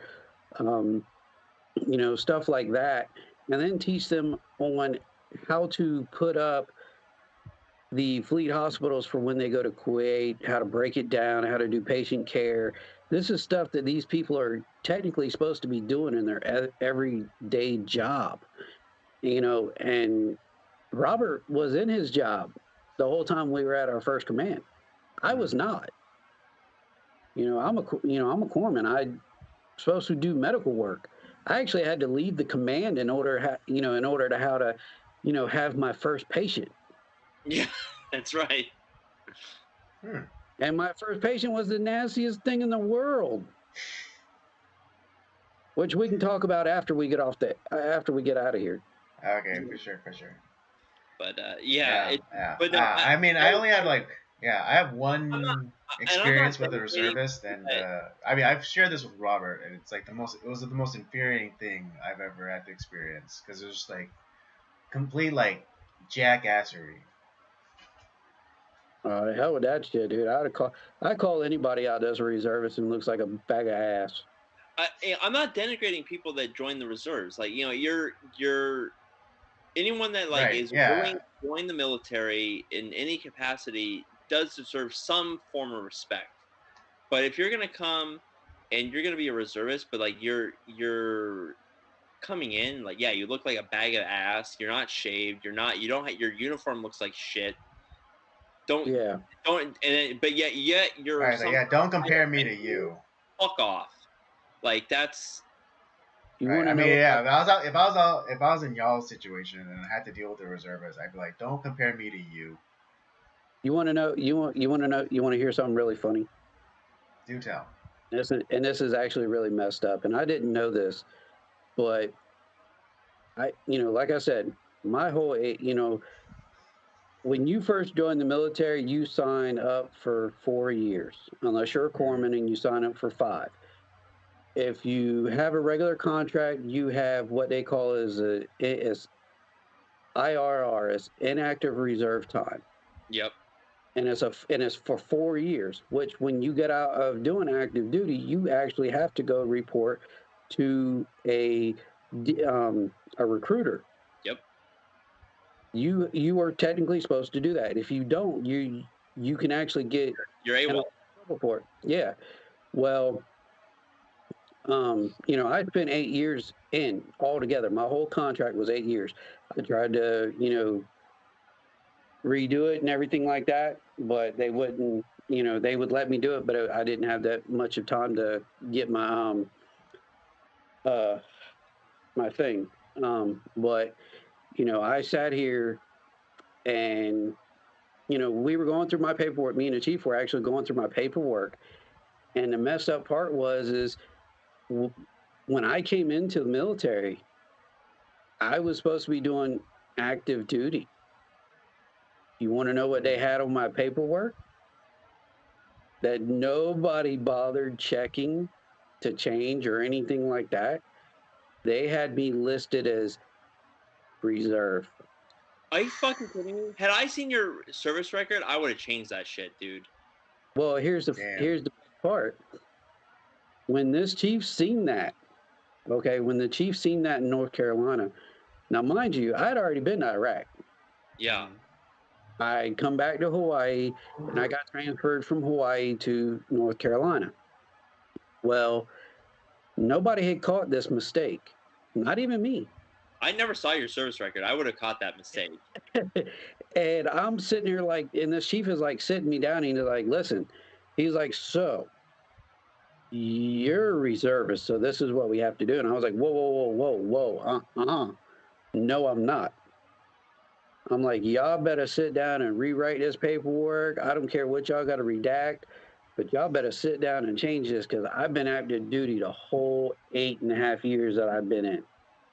So y'all need to change this, and y'all need to get it fixed now, because if y'all don't change it, I technically can't separate from the military.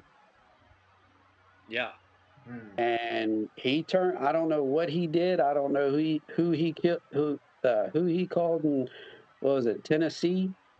I don't know who he called, but literally the next day, I was called to his office, and all my paperwork was straight. And that piece of paper has never been seen again. That's so weird. Yeah, that's wild. That's wild. I would have been, had I seen that, I'd be like, dude, Dave, you're not a reservist. What the hell is this? Well, it's just like Chief Bradley. You know, she was a tar. Yeah, she was a reservist. Yeah, she was. Oh my God, fuck her. No, and you had Oh, this woman was. Oh my God. Hated his guts. Oh Jesus. She was I not. think you've referenced her before. If not on the podcast, then just in our own conversations. This woman, man, like, don't get me wrong, she, at the end of my tour for the first command, she came to me and she talked to me, and she told me why she rode me so hard. But and she gave me a hug, and she was very sympathetic, even when my older brother passed away. She was very sympathetic. She made sure I got home. But this woman rode me so hard that I actually wanted to put in paperwork to get discharged from the Navy. Wow. Yeah, I remember that time. You're like, I'm done with this shit. It was bad. I had to go to, which, I made a lot of Filipino friends when I was in, and a lot of them happened to pick up faster than I did. And one of them was a very good chief, and Chief Macarenas was, he backed me up 100%. And senior chiefs, my senior chief, SEALs, just in case you're watching the senior SEALs, you can't see me, bro. But he had my back with her, and Jesus Christ, man, he was awesome. But that woman was just, God, she was something else, man. She was a piece of work. I'll just say. But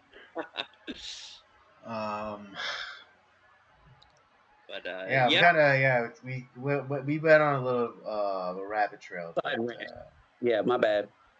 Yeah, it's all right, man. Yeah, that happens. That's what happens sometimes. Yeah, but I mean, I don't know if you guys gave your opinion, but yeah, I am of the opinion that Kyle Rittenhouse is not guilty of murder, first, second, or whatever degree murder. This is all this is a clear-cut case of self-defense. I mean, I think it was pretty soundly demonstrated, during the trial, even with the communist agitator Grosqueef admitting as much.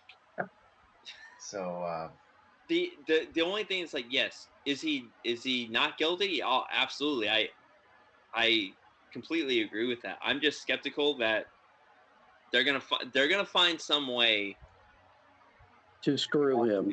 Yeah, to screw him. Just like with the whole George Floyd trial thing with that officer. Like they fucked that guy over too. Yeah, Chauvin. Yeah, Chauvin. Yeah. No, I didn't watch that one. Yeah. I don't think it was as televised, or it wasn't being as scrutinized because I don't know, because of because of Chauvin's record, of he had multiple complaints and things like that. So yeah, it was like one of those cases where he shouldn't have been a cop. Yeah. Damn. But doesn't mean that doesn't mean what happened to him doesn't suck, because he for sure got Chauvin for sure got railroaded. Yeah, it was not good. It's really just terrible, and I think that this is kind of I have that fear that like the same thing's going to happen in this case too. Right. Dude. But ultimately, this trial isn't about Kyle. It's not about Rosenbaum or Grosqueef or no, it's about gun control. It isn't about racism or anything like that. It's about the failure of people, of the adults. Because at the end of the day, Rittenhouse was at the time he was a minor, 17 years old. He was a boy, and he was there doing what the quote unquote adults are supposed to be doing. They're the police, the politicians. They were all supposed to be there. The police were the ones who were supposed to be there. The politicians were the ones who should have put a kibosh on all this nonsense. But it wasn't. It was a failure of the quote unquote adults. And Kyle Rittenhouse was on trial because of the failure of every adult in his life. Yeah, essentially. So that's ultimately how I see it. Yeah, I agree with you 100%. Well, let's get to the fun part of the evening. Yeah. Well, yeah. Let's it was kind of lighthearted. Kind of got icky towards the end, but let's go off on something a little bit more fun. I mean, the movie's theme is not that fun, but it was a very enjoyable movie nonetheless. Yeah, oh yeah. Kind of a fucked up movie, but it's a good movie. Yeah. Let's. I'll be right back, Andy. Okay. Well, I'll just get into the synopsis while you're gone. Yes, tonight's movie review, again, to remind you, is Cape Fear, the one from 1962, starring Robert Mitchum and Gregory Peck. Let me hit y'all with the synopsis, and we'll get right into it. An 8-year prison sentence for rape, Max Cady targets Sam Bowden, one of the lawyers who sent him away. When Max finds Sam and his family, he begins a terrifying stalking spree, intending to ruin Sam's life. Desperate to protect his wife and daughter, Sam makes every effort to send Max back to jail, but when his attempts fail, Sam realizes he must take matters into his own hands if he wants to rid his life of Max for good.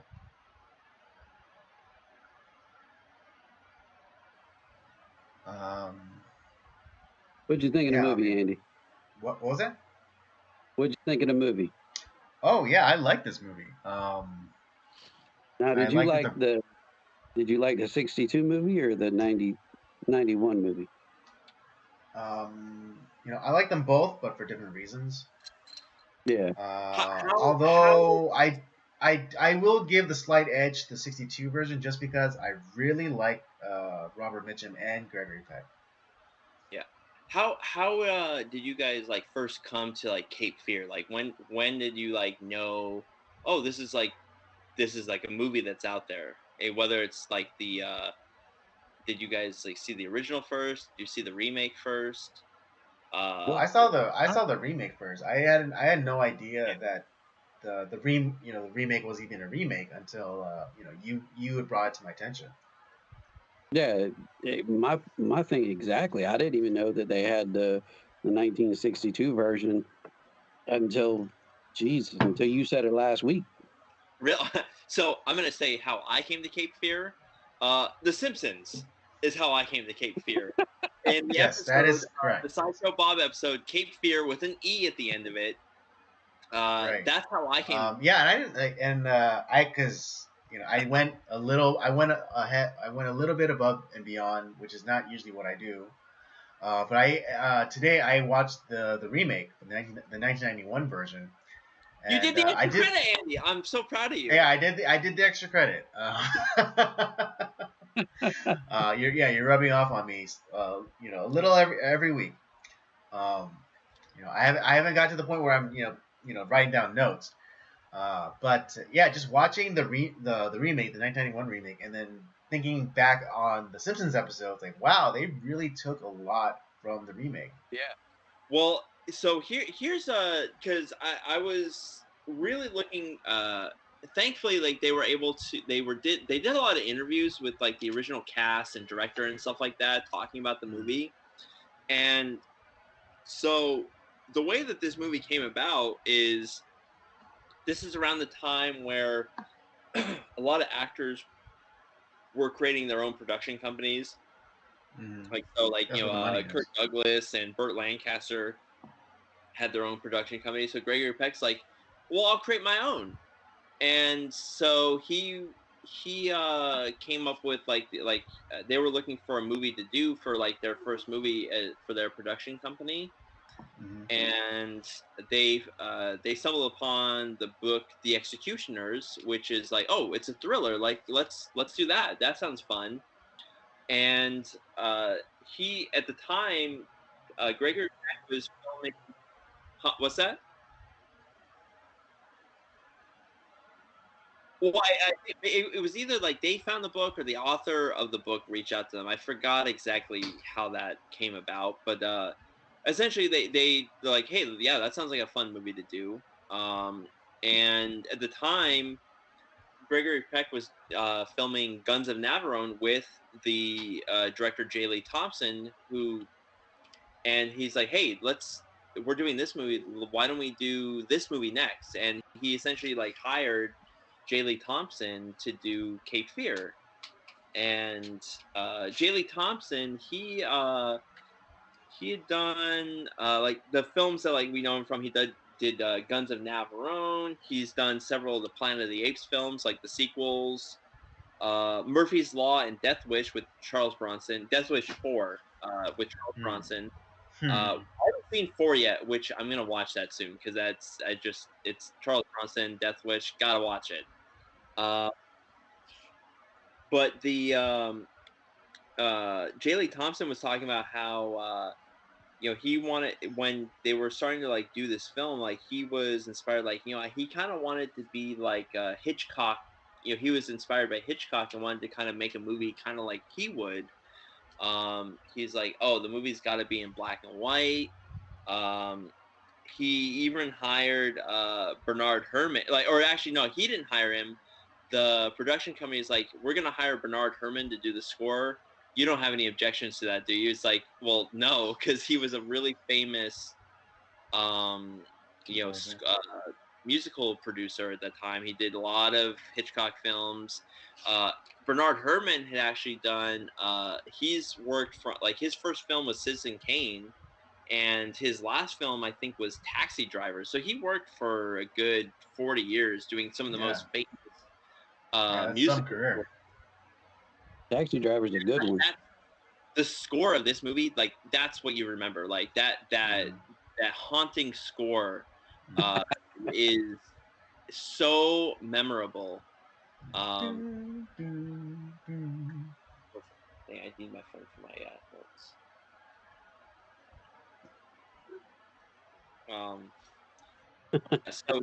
So he sorry, she stole my notes.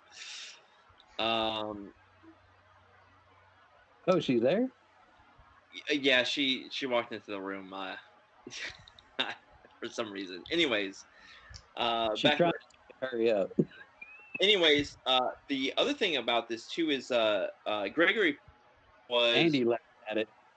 Yeah, Gregory Peck was when he was like, kind of like the screenplay was being written. He knew that the antagonist of the film, that was really the film. And he's like, hey, I'm gonna be taking, like, yes, I'm the good guy of the film.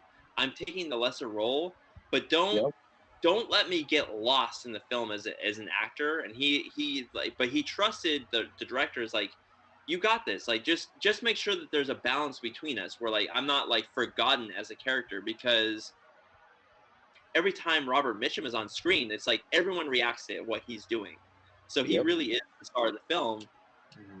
And so, like, yeah, there was like J. Lee Thompson was kind of like trying to find that balance between Sam Bowden and Max Cady. And let's see, what else was there that was really interesting. The one thing. So one thing about Robert Mitchum, he actually had earlier in his life he had served time for vagrancy, similar to like Paul Newman's character in Cool Hand Luke, and went to prison and served on a chain gang. Mm-hmm. Well, where some of this film was, where part of this movie was filmed, was in Savannah, Georgia, which is where Robert Mitchum had served on a chain gang at. Was it bit of a homecoming for him, huh? And so he, because Mitchum was like, he really bought into this role, like where he was like, I have to really get into character, and it's going to be rough. And he really had a chip on his shoulder. Like, he was actually very uncomfortable filming in parts of Savannah, because it's like, this town fucked me over. And he felt like he used that for his character to become like, kind of that just evil, scary character that he became. And he used that as for motivation for his character, which is really great. Very convincing. Yeah, those were some of like kind of like some of the production notes. And other than like, there's no like, crazy story about how like, like the actors hated each other or anything like that. It was actually a super smooth production. Like, it was just they had like a few things where like, at the last scene, like in the lake, like it was super cold. And so they constantly like they had to like wear like wetsuits and stuff like that. But other than that, like, it was, everyone like actually really had a good time making the movie. Yeah, I will say I didn't get to watch the unfortunately the 1962 version. I only got to watch the 91 version. Oh, it's all right. I'm gonna watch that 62 version. It's on Criterion, the Criterion streaming channel right now. With they have a whole Robert Mitchum collection that they're and that movie's on there. All right, I'm gonna have to check that out. Some of the other actors that were put in the movie, we have Martin Balsam.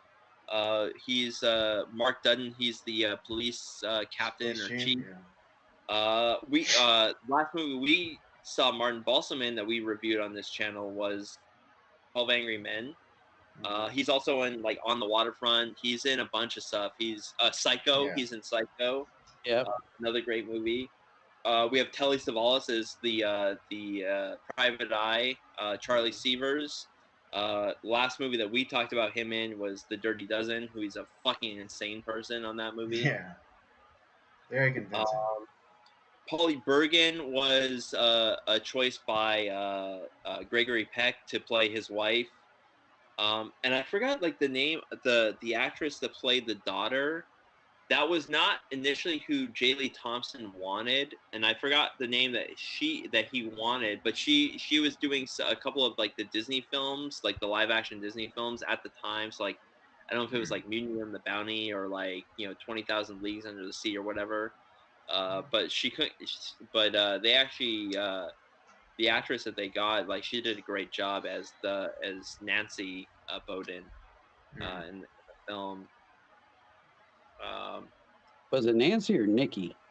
Nancy. The other thing about the title of the film. So initially, like, obviously they were initially just going to go with The Executioners based off the title of the book, but Gregory Peck is the one who's like, no, let's change up the title, because he felt like that a location name title would be successful, because he was thinking of like movies like Casablanca, or so he's like, those movies are successful, so let's choose a name of like a place. And so like he said, like, let's do Cape Fear, like that sounds really great. And so that also answers our question, like when Andy and I initially watched this film together months ago, and we were trying to figure out like where the fuck was this movie filmed. Well, now we know it was actually filmed in Georgia. So that explains the Confederate flags and stuff that we saw in the film. Oh yeah, well, I think we also deduced it because what is it, in the movie, Sam had to, because of his like impropriety of hiring the thugs to rough up Max Cady, he had to go and appear in front of the ethics board or whatever, and that was in Atlanta. In the Oh, that's right. You're right. Yeah. Yeah. So we figured it was in Georgia. But now we know it's in Savannah. That's where they're specifically. Yeah, specifically. But I think in the remake, they relocated it to Florida. No, one of the Carolinas. Which one? South Carolina, because I think it's like near like Myrtle Beach or something like that. They also mentioned Raleigh. You have to go to Raleigh instead of going to Atlanta. You're right. Yeah. So, because there's Raleigh in North and South Carolina, right, Dave? I don't think so. Oh, maybe it's North Carolina then. Maybe it was North Carolina then. It's definitely towards the coast, obviously. Yeah. I think you said, I want to say it was Birmingham as a city that they were in. But why don't we get into some of the some of the scenes of the movie? What were obviously, like, we can also talk about the remake as well, because the one thing that this is where normally I hate remakes, usually because I think they're unnecessary, but there are times where remakes are done so well that it's like, okay, this is a good movie. It's taken it's done with like a lot of love, and this is definitely the 91 remake is definitely one that is done with love. Martin Scorsese. I think you could tell that Martin Scorsese really loved this movie. One of the ways, at least that I noticed, was the camera movements, like the way it would pan, or the way like the camera would follow characters. It was very reminiscent to the 1962 version. Well, and the other thing is that he approached Gregory Peck and J. Lee Thompson is like, hey, would you be okay if I did the remake of this film? It's like, yeah, of course. And they were really excited. And he's like, hey, I'm going to incorporate, you and Robert Mitchum and Martin Balsam to play other characters in the film. And it was kind of a way to like pay tribute to them. And he's like, yeah, that sounds like a lot of fun. And J. Lee Thompson like loved it. He's like, and he was excited because he had so many restrictions that he had to deal with, like as far as some of the content. Whereas like Scorsese, he was excited. He's like, Scorsese doesn't have to deal with that stuff that I had to deal with. I'm really looking forward to seeing what he can do with the freedom that he has with this film. And he was so happy. I will say that one of the scenes in the movie was actually so like, it made me go like, did this really happen? Was it the scene in the theater? Yeah. Oh yeah, that was so creepy. Well, here's the thing, because J. Lee Thompson talked about how like because dealing with Max Cady, where he's like, hey, because the censors, like they were working, they kind of like when they're getting ready to make this movie, they're looking at the screenplay, they're watching the dailies and all this stuff, and it's like, you're dealing with some really bad topics here. Like we can't show a lot of violence towards women. You have a scene like where essentially Max Cady is he's a pedophile, or he's like trying to rape this young preteen or teenage daughter, or like he's trying to rape these women. You can't show that. You have to kind of go around that, like. And to be honest, I actually like that they had to do that, because it makes you more creative. You have to kind of work around that, and it makes us as the audience use our imagination, because we're creeped out by it. Like, it's like, ew, oh, what did he do? And it's like, there's not very many scenes in movies that I get creeped out by. But even if I wasn't a parent, and I've seen that part, where he's got, where De Niro has Juliette Lewis in the theater scene, and he's like sitting there taking his thumb and shoving it in her mouth, and it's like so disturbing. I was watching it, and matter of fact, Rose was watching it too, and she was like, "What in the world is going on here?" And she even stopped me and asked me. She was like, "How old is that girl supposed to be?" And I was like, "Well, she's supposed to be like 15, soon to be 16." And and she looked at me and she was like, "Well, how old is De Niro? How old is De Niro in the movie?" And I was like, "Probably, God, he was in his 40s." Yeah, probably. So early she was like mid-40s. Yeah, because both of us were like, no. Fucked up. It's really fucked up. But even like, because in the original, like, because they're scene in the original, the really creepy part of the original was there's a scene like where the family's at like their boat, they're working on their boat at the docks, and Robert Mitchum walks up, he's drinking a beer, and he's staring at Nancy, who at least in the original, I think she's like closer to like what the book was, like a 12, 13-year-old. Yeah. And he's like, Sam Bowden walks, he notices him, it's like, what the fuck are you essentially like, what the fuck are you doing here? Doesn't use that in the original, but it's like, what are you doing here? Like, get away from my family. And it's like, oh, hey there, counselor. Your daughter, she's looking just mighty, just as, a sweet fruit, like just like your wife. And it's like some really really creepy that he's like leering at his daughter, and he kind of goes crazy, and like he punches him, which rightfully so, by the way. Yeah. And of course, like, he plays it off like, well, he came out of me out of nowhere. I never touched him. Like, to the, kind of like similar to the crowd. Yeah, the parade scene in the remake. That's kind of the same thing. Yeah, I was just about to say that happened in the parade. Yeah, but that's what I'll give one on the original to the remake, is that the creativity in coming up with like these like lewd sounding terms, like he would say like, oh yeah, like what the scene that Robert was just describing. I believe he used the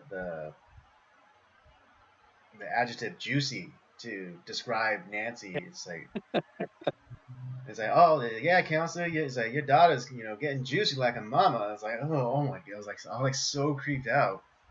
The other thing that I would say, like, because Robert De Niro was great in the remake, don't get me wrong, he was great, but there's just something about Robert Mitchum's, like, his accent, the drawl that he has. Yeah, the drawl. Perfect.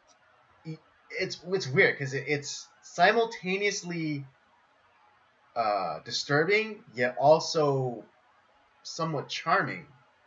Yes. So it's like there's a kind of like a repulsion and an attraction to Robert Mitchum.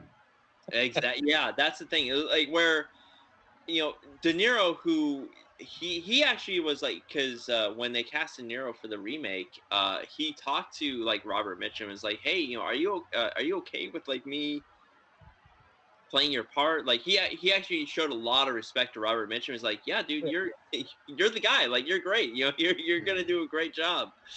And you know, he tried to do his best to do, you know, Robert Mitchum. You know, he did it in his De Niro-esque way, and it's great. It's just Robert Mitchum is Robert Mitchum. I mean, he's one of the great like classic Hollywood stars that just he's so great. And you know, we get a little bit of like you see him in the remake. He's the police captain, the police chief. Yeah. There's no mistaking Robert Mitchum's voice. That small part, he's great. Yeah. Oh yeah, he's a good actor. I do like him. Yeah. That's actually like I was thinking like, is this his last film? It's not his last film. There's another one where in '95 was his last film. It's actually a modern day black and white film, which I had never heard of. It's like the Way Dead or something like that, or The Way of the Dead or something like that. It's from 1995. I have to look that up. So that was like right before he died.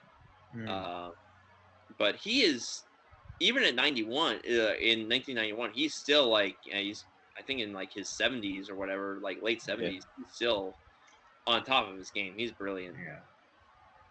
It's interesting because the remake is also one of the last, or one of the only other roles that I've seen him play where he was like a decent guy. Like the other one being, you know, River of No Return. Yeah, but every other movie that I've seen of Robert Mitchum, he's always the bad guy. Even Kirk Douglas. Kirk Douglas plays a lot of bad guys, by the way. Yeah, he does too. Kirk Douglas? Oh yeah. I've seen very few films like where Kirk, like, because I actually Criterion had they did a whole like Kirk Douglas bit, like where they're showing a lot of his films, and I went through a bunch of them. It's like, wow, he is even if he is the protagonist in a lot of those, but man, he is a fucking dick in his films, and so is Robert Mitchum. And he is great as a bad guy, because the movie that we're going to do next week is The Night of the Hunter, and he is also a terrifying bad guy in that film, too. Never heard of it. I have to watch it. Oh, yeah, you should. Yeah, I watched it. Yeah, again, it's one of those movies I watched with Robert some months back. It was good. Yeah, I really enjoyed it. But anyways, I was thinking like the scenes why I like the original more than the remake is it really is a battle of good and evil. Sam Bowden is in the original played by Gregory Peck. He is a really decent good guy.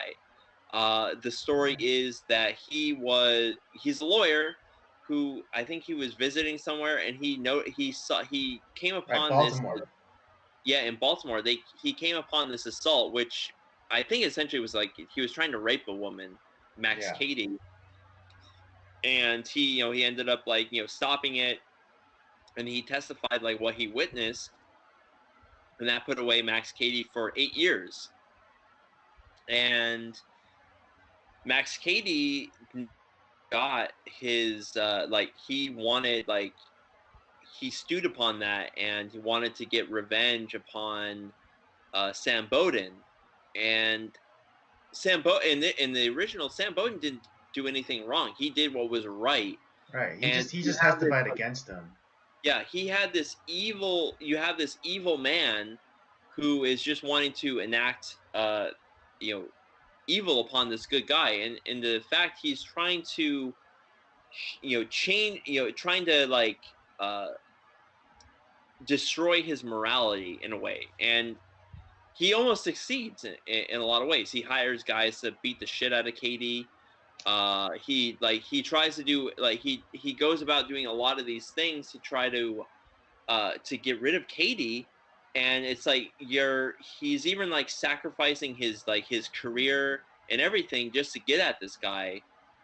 And it's like what is he willing to sacrifice to save his family? That's kind of like what this story is about, and it's really scary because it really is a battle of good and evil. Where is in the remake with Nick Nolte and Robert De Niro, Nick Nolte is not, and even really his family, like they're not really necessarily good people. They're right. Well, they're not the model of like the American family. The dad.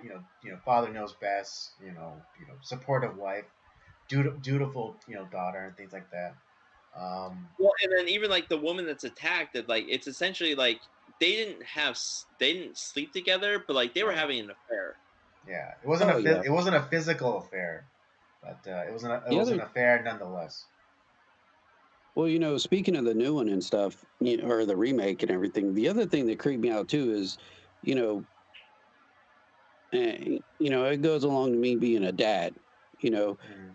If I opened up my daughter's bedroom door, and my daughter was sitting there in a t-shirt and a pair of, white flowered panties, I'm shutting my door. I'm shutting the bedroom door, and I'm not walking in there. I'm walking out. Too. Yeah, that was a little weird. It really bothered me in the remake.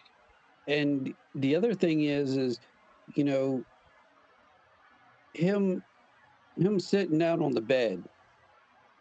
Oh. That was just, and as so close as he was to her, and while she's sitting there in her paintings and everything, honestly that creeped me out more than the scene in the theater.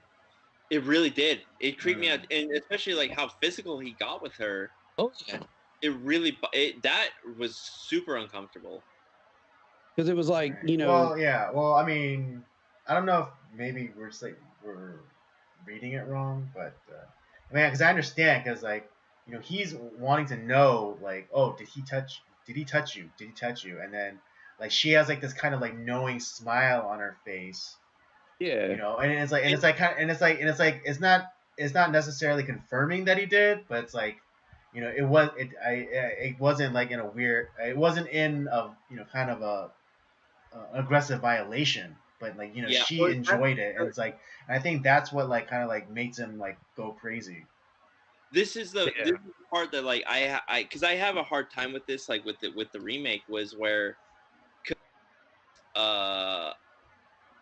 because what her name is Danny, right? In the remake. Yeah, in the remake, yeah.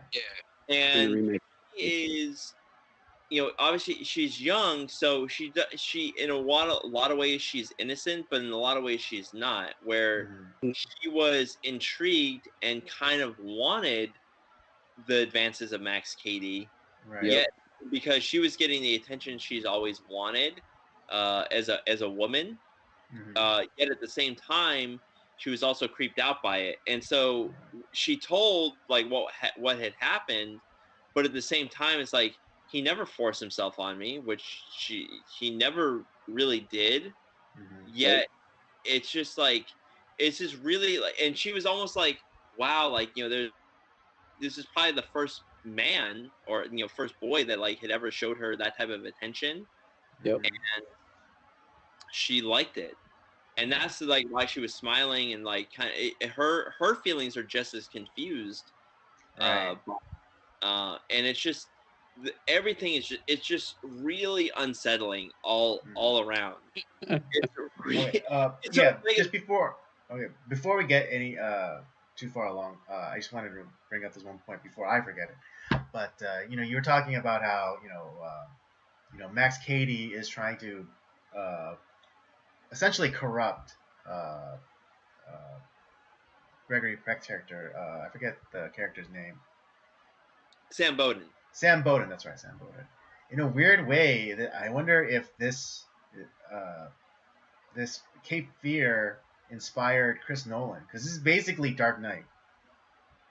Because the Joker. Really I didn't think about that. You're right. Because throughout the entirety of Dark Knight is the Joker trying to bring down Batman. He's trying to bring him down to his level, to make him compromise himself in his one role. But it will. I mean, in Dark Knight he doesn't succeed, and I don't. That's crazy. And the thing is, in the original, he doesn't succeed either, because right at the moment, like where he has an opportunity to kill Max Cady, he's like, "No, I'm not going to do it." Right? And, he's reminded of his like duty and like how he's a good man, And that's where like I think the original does supersede the another point where the original supersedes the remake is because you do have like that.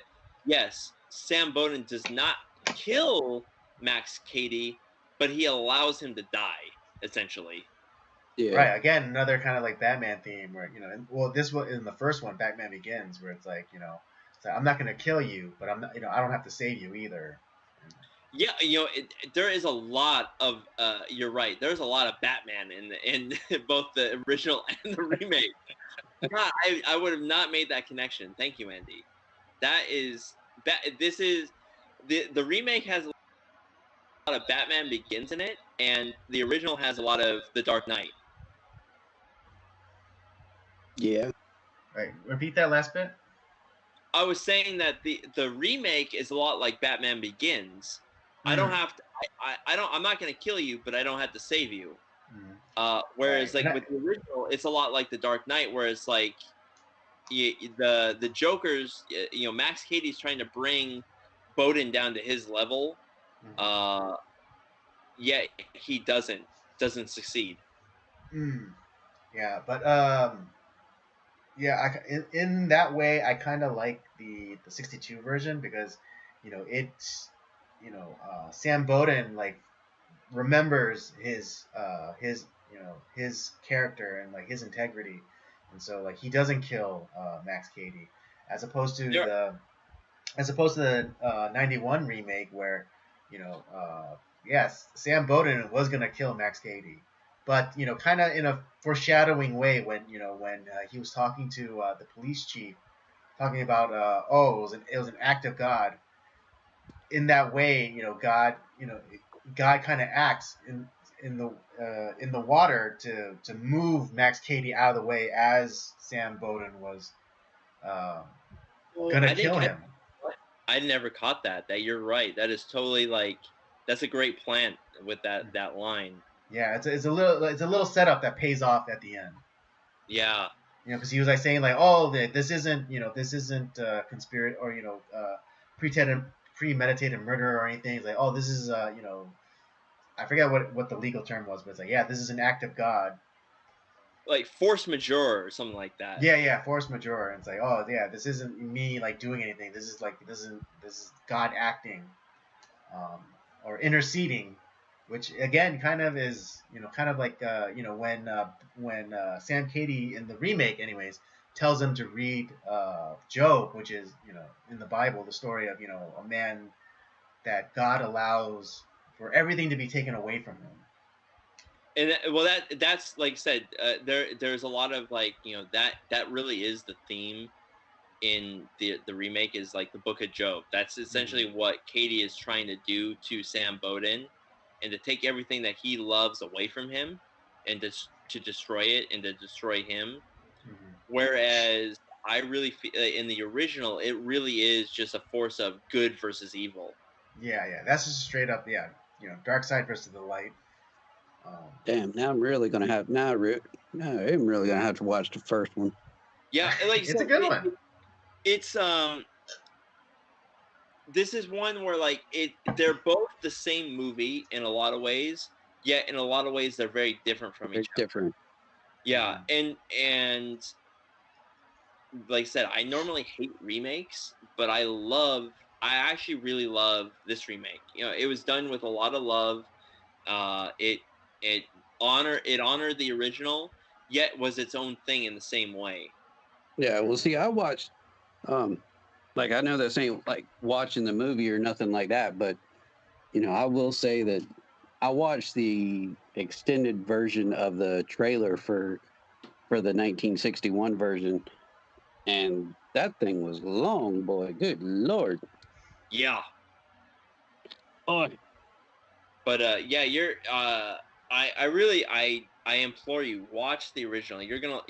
And just to see the differences between the original and the remake, and just to kind of like see some of the what was done differently, what was done the same. Like even some of the themes are different because I see the original was a lot like a Hitchcock film, or it's like a suspense thriller, Absolutely. Right. Whereas the remake was more horror in a lot of ways. Yeah, I like in the 92 version or 91 version, like I actually liked it where what's his name? They had De Niro standing there in the doorway. Katie, yeah. Yeah, Katie was standing there in the doorway, and Snowden was sleeping. Oh, so that there, I actually have I'm gonna ask you. Was that real? Was he actually standing in the doorway, or was that his like hallucination? Oh yeah, that's right. I think it was real. We know that Katie's been in that house. Right. Yeah. Yeah, because whenever what was it? God, what was her name? Was she it was the maid? Oh yeah, Graciela. Graciela, yeah, thank you. Yeah, I actually think that Katie killed her, grabbed her clothes and stuff, and was walking around the house dressed up as her. Because remember, in one of the scenes, he actually did do that. Well, that's when he killed Sam Spade, John Rodon Baker's character. Yep. That was a fucked up scene. Yeah, that was cool. God, it was so it's scary. Both movies are really scary. Like I will say that I actually did. You know, I had my moment where they they were him and the wife were Snowden and his wife were like literally slipping all over the guy's blood. Blood, yeah. Oh, yeah, that was like I laughed during that part. I did too. That yeah, part. I mean, it was a little bit of slapstick, but yeah, it was like just like the horror of like being covered in someone else's blood. That's what really killed me was too is like sitting here, watching that, and then watching the stuff from YouTube that I watched earlier today about the trial and stuff with Kyle and stuff. I was sitting there like, dude, get gun control, man. You're waving the pistol around everywhere. Yeah. Well, okay, here's the other thing, because in the remake, the Robert Mitchum's character is the police chief who keeps telling us like, he was in your house. Well, we can get him. It's like, well, in the remake, Max Cady was in the house. He killed not only Graciela, but he killed the private eye. Mm-hmm. Call the fucking police. Mm-hmm. We can get the guy now. Whereas see, in the original, we don't. He never enters the property. The only time that where he enters Bowden's property is on the fucking houseboat at the end of the movie. Mm-hmm. That's the only time. Whereas in the originals, he in the first parts, he's always like, oh, I was never on your property, counselor. I don't know what you're talking about. I never hit you. I never did this. He did everything circumventing the law. Yeah, you're harassing him, but he has no proof. But it's the whole idea is well, the man entered your home and did stuff. We can get him on that. Well, he killed 2 people in his house. Which I was like, dude, now's the time to call the fucking police. And it's Max Cady killed these 2 people. Right, yeah, that was the only part that really, at least in the remake, that's the one that. That's the part where I was like, I know now, probably you have all the grounds to call the cops on him now. Because they could probably get DNA. They could probably get DNA off the piano wire. Yeah, exactly. That he used that he used as a garrote. Now you got him. You got him. Well, the other bad thing too about with oh boy, he turns around and grabs the piano wire. Yeah, and I think I like what they did in the remake where they insinuate that he been entering the house, as opposed in the 1961 version, where like he's playing it like really cool and like not breaking that that boundary. But also, I also like that he was in the remake that he was actually trying to seduce the daughter. Yeah. I actually like that element. That is a very creepy element. That was like it totally worked. Yes, exactly. I think that's exactly what J. Lee Thompson wanted to do in the original, but couldn't because of the censorship. Because at the time, right. Because I mean, it's definitely insinuated that he wanted to rape Sam Bowden's daughter, but you couldn't really like say that in 1962.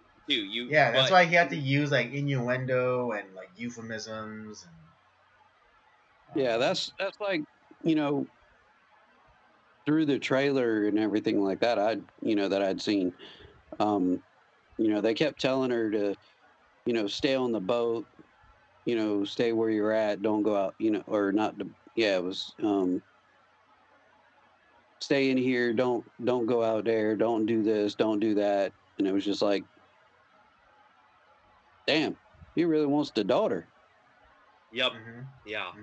He wants this man. Yeah, I mean, suffer. well, in the remake, I mean, not the remake, in the original, it ultimately does get revealed that he's like really after only the daughter, because and I mean, let me know what you think, Rob.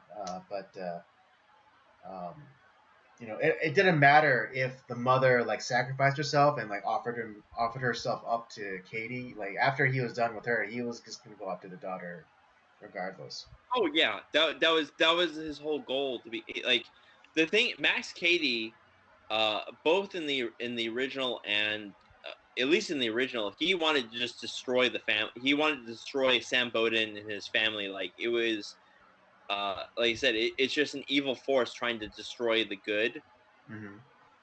I wonder in the remake, however, where had maybe Sam shown him like, because immediately he's like trying to throw money at him to like for him to go away.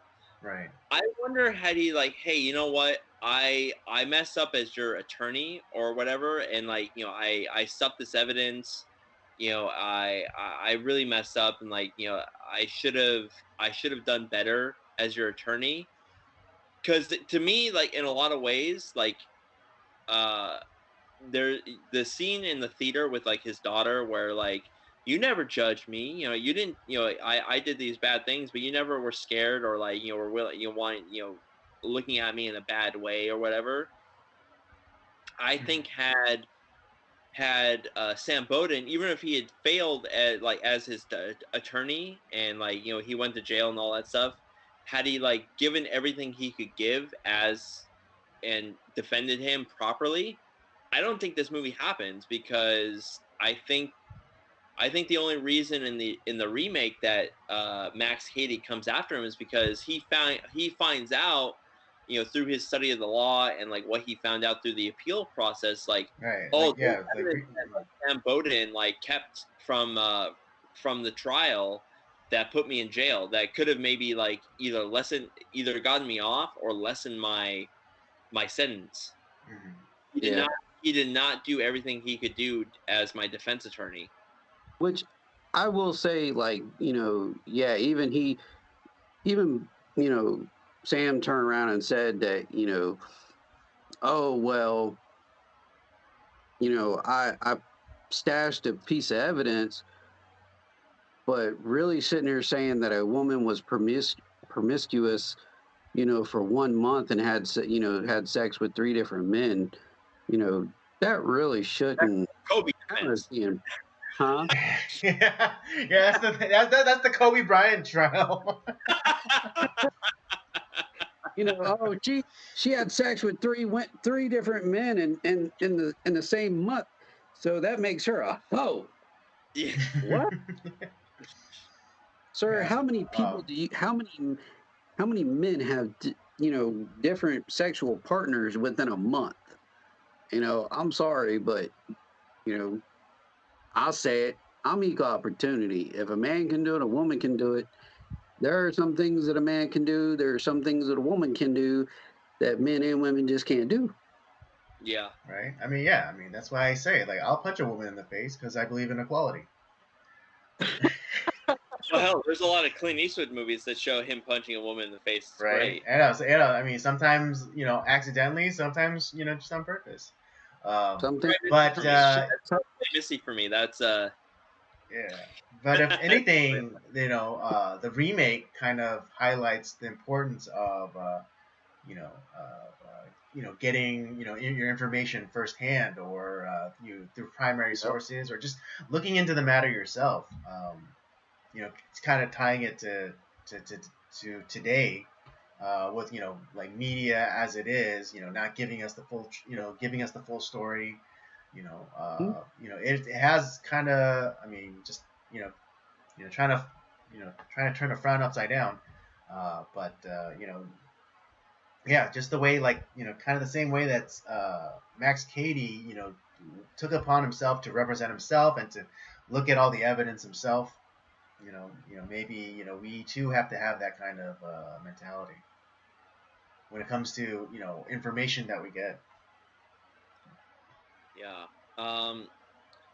This was it. Just I absolutely love this movie. When it comes, like, Gregory Peck is a fantastic actor. Robert Mitchum is also Robert Mitchum's become one of my favorites.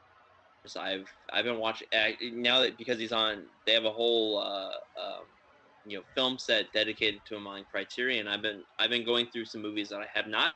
He is really brilliant as an actor. Plays a great bad guy. He plays a good in the movies that he's a good guy. He's a good guy. But he does westerns. He does noir. He does thrillers. He does everything. He can do whatever genre film that you want to do. He's a true Renaissance man. Yeah, and even Martin Balsam's really good. Telly Savalas. This is actually really, even though he's only in the film for a short time, Telly Savalas is great in this film too. But the remake has like a lot of great actors too, like Nick Nolte. Like, this is probably I can't really think of any Nick Nolte films after this one. Like, he kind of had his heyday back in like the 70s and 80s. Yep.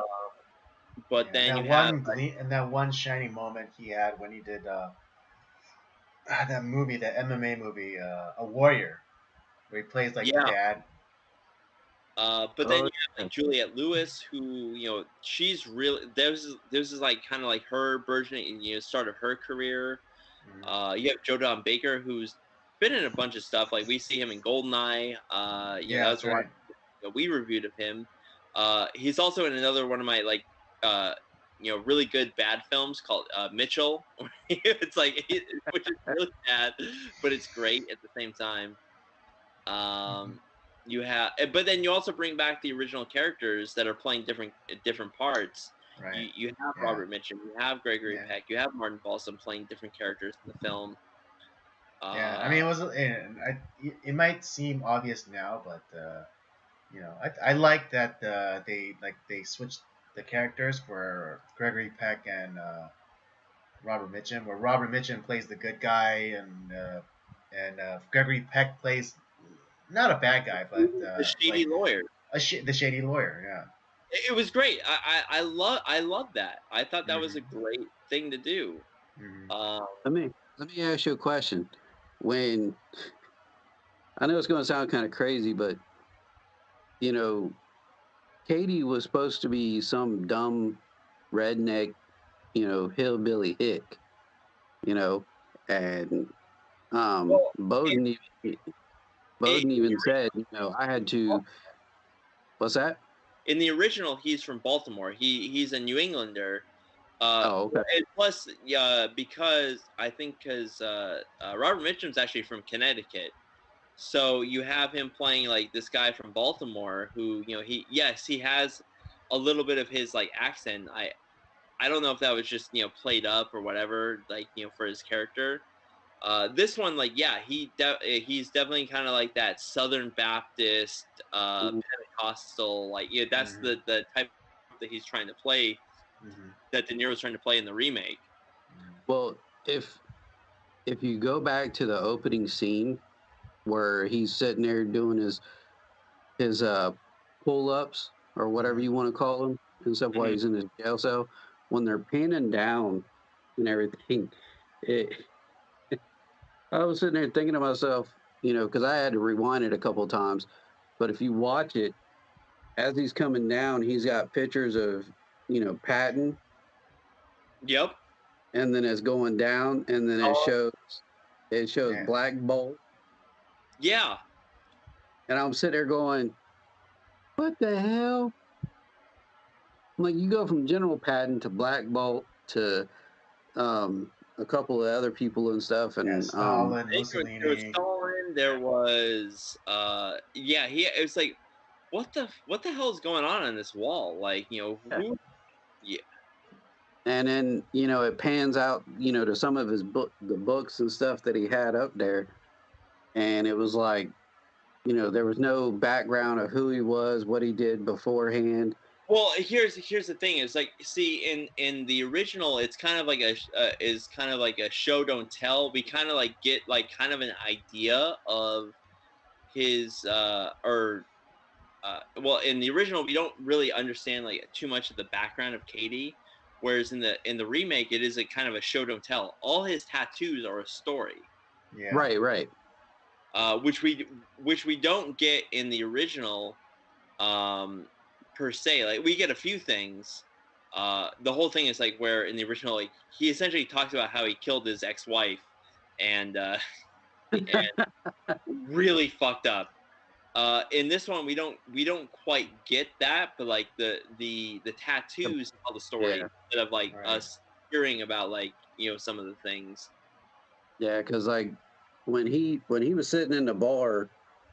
And he was talking to the girl and stuff that, you know, Bowden was having the affair with. You know, it was like, this dude's going to take her back to the hotel room, and he's going, you know, I already knew it. You know, you could tell he was going to take the girl back to the hotel room. So, here's the thing with like, the difference between the this is another one where the original is different from the remake. In the original, he's not like the woman that he attacks is not attached with Sam Bowden. She's just a random woman that is a promiscuous woman of the time. A floozy, if you mind. A floozy. There we go. But the thing is, like, the way that she talks to Max Cady is actually really awful. Like, she is actually really nasty to him, and you know, telling him, "Oh, you're an animal. You know, the only reason I'm with you is because like I want to fall to like the bottom of the barrel, and like, you know, really some nasty stuff." And I wonder, had she treated him with like respect, would he have attacked her? Like, I don't know. I don't think he would have attacked her. Yeah, I was always. This is not victim blaming. I'm just saying, based off of like the because you see, he's intrigued by her because she's very attractive, and it's like, you know, he pretty much like, you know, kind of, you know, cock blocks the other dude. It's like, you know, I'll be back in an hour. I better be gone. He's like, I'll give you 1 hour to lose your friends. I mean, I gotta admit, Barbara Mitchum, like in this movie, he's like one smooth customer because, like, he's about to be arrested, taken to the police station, and right before he leaves, he turns to like the hottest chick in there, and it's like, "Hey, I'm giving you 1 hour to get rid of your friends here," and then he walks out. You know, and it's like completely like, it's like, oh, he got her, you know. And she's like, ooh, you know, and you can see that she's turned on by that. And yeah, I don't know. It's like, that's a power move right there. Yeah, exactly. That's some big dick energy right there. Had she treated him nicely, like, and just like, oh, I'm attracted to you, and that, like, you know, I think you're a good guy and all that, like, I want to be with you, but the way that she talks to him is like really nasty. Yeah, it's very condescending and patronizing. And here's the thing. But again, because he talks about like his ex-wife, like how like, oh, you know, it's like, you know, it wasn't about like, you know, me attacking that other woman. It was about like, you know, because I went to prison, that's why she left me. And, you know, she probably like, and I'm wondering, did his former wife talk to him that way, the way that this woman did, and that brought out like the monster in him. Although that scene has always confused me because I'm not quite certain what the sequence of events is because the way it's shot, it makes it look like that they had sex already, but it's they not. They did. Okay. But see, here's the thing, because in the car before they even like, you know, are intimate with each other, the way that she's talking to him is like really awful. Right. You know, she's talking like, "Oh, you're bottom of the barrel," and like, I just, you know, and I really want to be at the bottom of the barrel, like all, you know, pretty much telling me, you know, you're a loser. Basically, yeah, you're basically trash. Yeah, and so they have sex, you know, but then, you know, he is after that, like he's still stewing upon like what she told him, and I think that's where like she sees like, oh shit, I'm in trouble, and that's where like, you know, she tries to escape and then gets the shit beat out of her, and probably gets raped or whatever. Whereas in the remake, the only reason that he goes after the woman is because like it's a revenge story. He's wanting to get at all the people associated with Sam Bowden, right? And like that's why he attacks that. I forget her name. Yeah, Lori. Yeah, Lori. Thank you. Which is also really awful. But I just like I had that question in my mind where, had that woman in the original, had she not like been so nasty, would that have happened? Yeah, there's no telling, man. Because I'm gonna tell you what, you know, with some and the whole scene is really unsettling. You know, in the car scene with those two is very unsettling, and then like obviously the after part, like where he beats the shit out of her and like probably rapes her too. It really, the whole thing is really unsettling. Yeah. Andy, let me ask you a question, man. So you're a single dude, right? Yes. So let's test this theory. Let's go outside and let's talk some shit to some chicks and see what happens.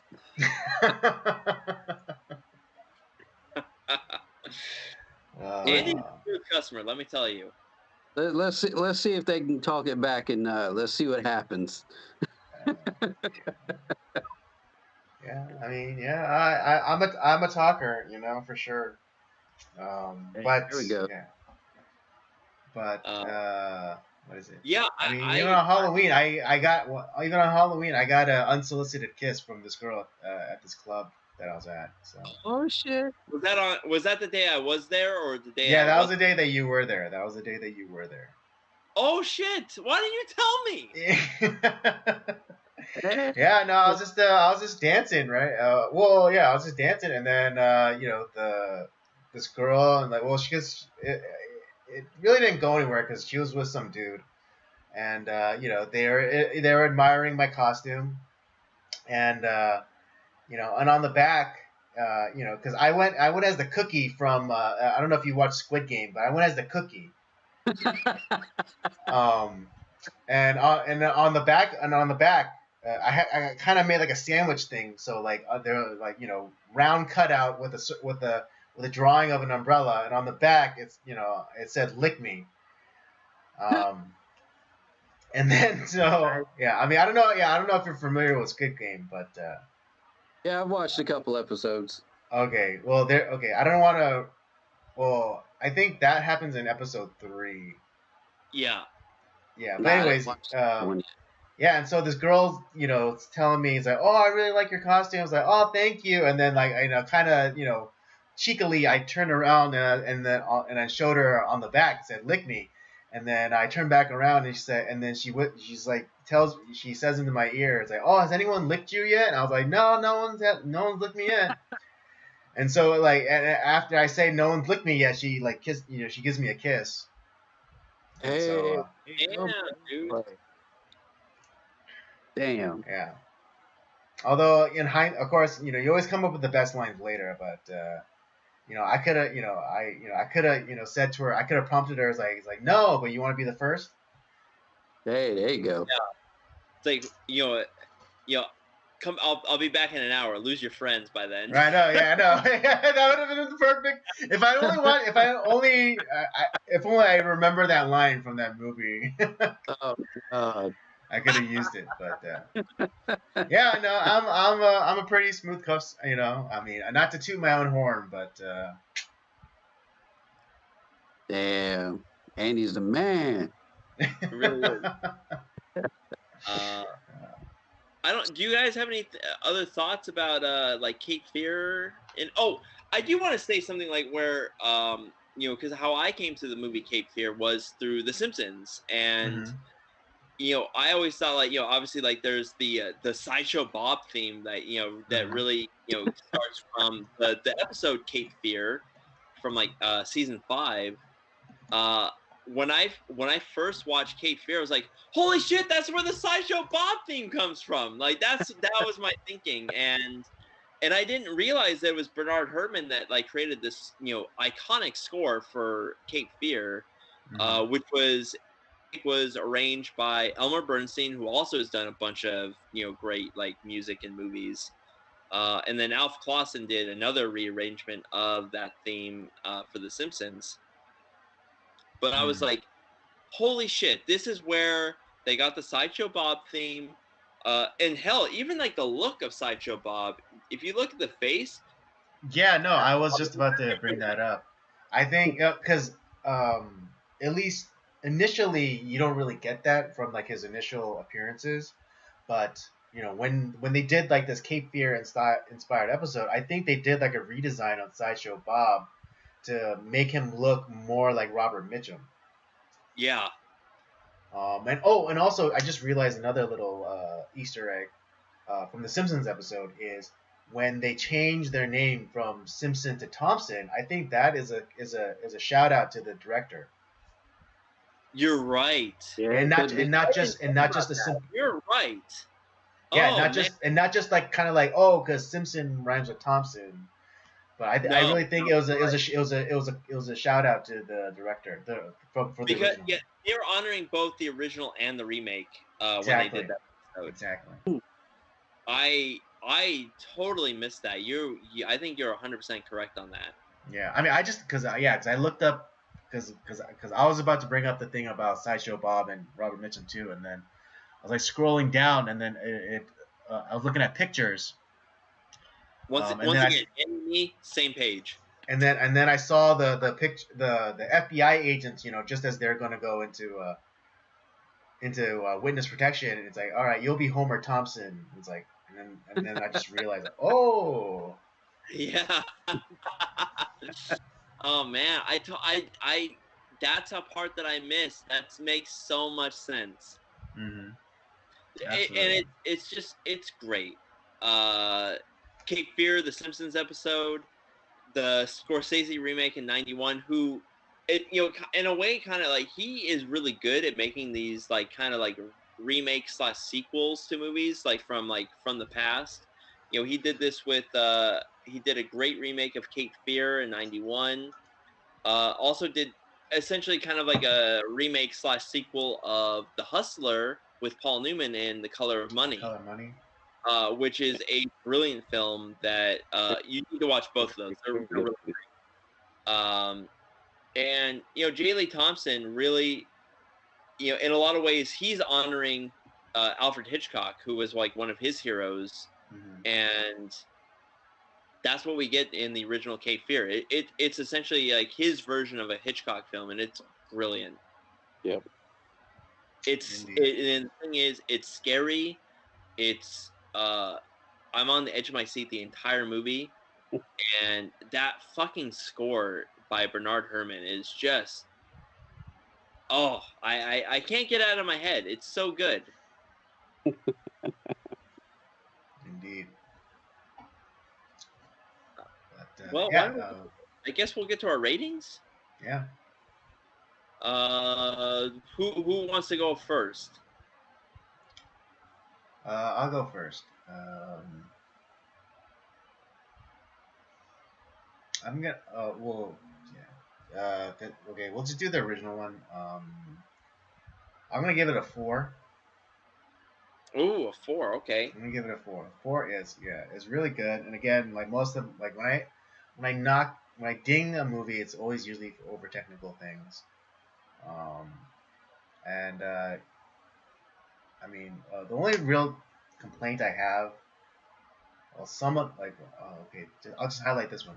Just like that last scene in like in the water, it was really kind of hard to see because of like the black, because it was black and white. There was a lot of shadows, and so I kind of got lost in like the geometry of the setting. See, I didn't have a problem, because I was, nerdy, and I was kind of like, watching stuff based off like, what they were trying to do in that scene, and that's kind of what they were going for. Right. Yeah, but it's like but there's a way that you could have shot it where like it's not like so dark, or you don't like you wouldn't you don't get really lost. Because like I wasn't like exactly I wasn't in I was because I kind of got lost in like where they were in relation to where like the houseboat was, and where like the dock thing was, and so okay, I see what you're saying. Yeah. I see where that could be an issue. Mm-hmm. I'll do both because I did watch both. I have to give the original. Okay. For me, the original is 5-star. Just because I feel like they accomplished what they were trying to do, despite the limitations that they had. Mm-hmm. They were trying to accomplish to make it like a Hitchcockian thriller. They were trying to, the censorship, and I think, well, it is frustrating, and I typically hate censorship, but like I think in this way it made them more creative, and because it made them more creative, it made the story scarier in a lot of ways. And then you have the great actors that like make that work with those restrictions, and it makes their characters even better. Mm-hmm. The remake, I would say I give that a 4, just because I think there's certain things where the fact where it become instead of it being a good versus evil story, it's more of a revenge plot in a lot of ways, like a revenge horror plot, Mm-hmm. which I don't quite like as much, but it's still brilliant. It's a great movie. And the fact he brought back the original characters to play other parts, to honor them, even better. And even the original director was like, yes, I'm happy that someone's going to be making a remake, and I'm glad that it's Scorsese. Like, he's the only guy that could do this. So those are my ratings for Cape Fear. All right, my turn. Your turn. I sound like a little kid the fat kid in the candy shop. My turn to pick the candy. My turn. All right. Like I said earlier, the 1961 version, I watched the long trailer of it. Because I didn't watch the whole thing, I'll give it a 3.5. Okay. I will watch the whole thing, I promise. Going off of what these two fellas said, yeah. I'll give it a 3.5. The remake, I'll give it a 4. The remake, it was just something. It was creepy. Really, both movies are scary. They're creepy, and it's some very disturbing material. I like disturbing. I like creep factors. I like horror movies. I'm there's just a little too much that kind of hit the home whenever Nick Nolte walked into the room with his daughter sitting there in her panties and stuff. And oh yeah, I'm not down for that. I don't believe any father or stepdad, any man should be in a room where a young girl, whether or not she's of age or not of age, if she's not your wife or your girlfriend, your ass shouldn't be in that bedroom. Yep. So, but other than that, the ending of the movie was actually pretty good. I did like it. Oh yeah, no, and even like I said, even the original director J. Lee Thompson was saying it's like I could have had a storm in my movie. That's a brilliant idea. Yeah, right.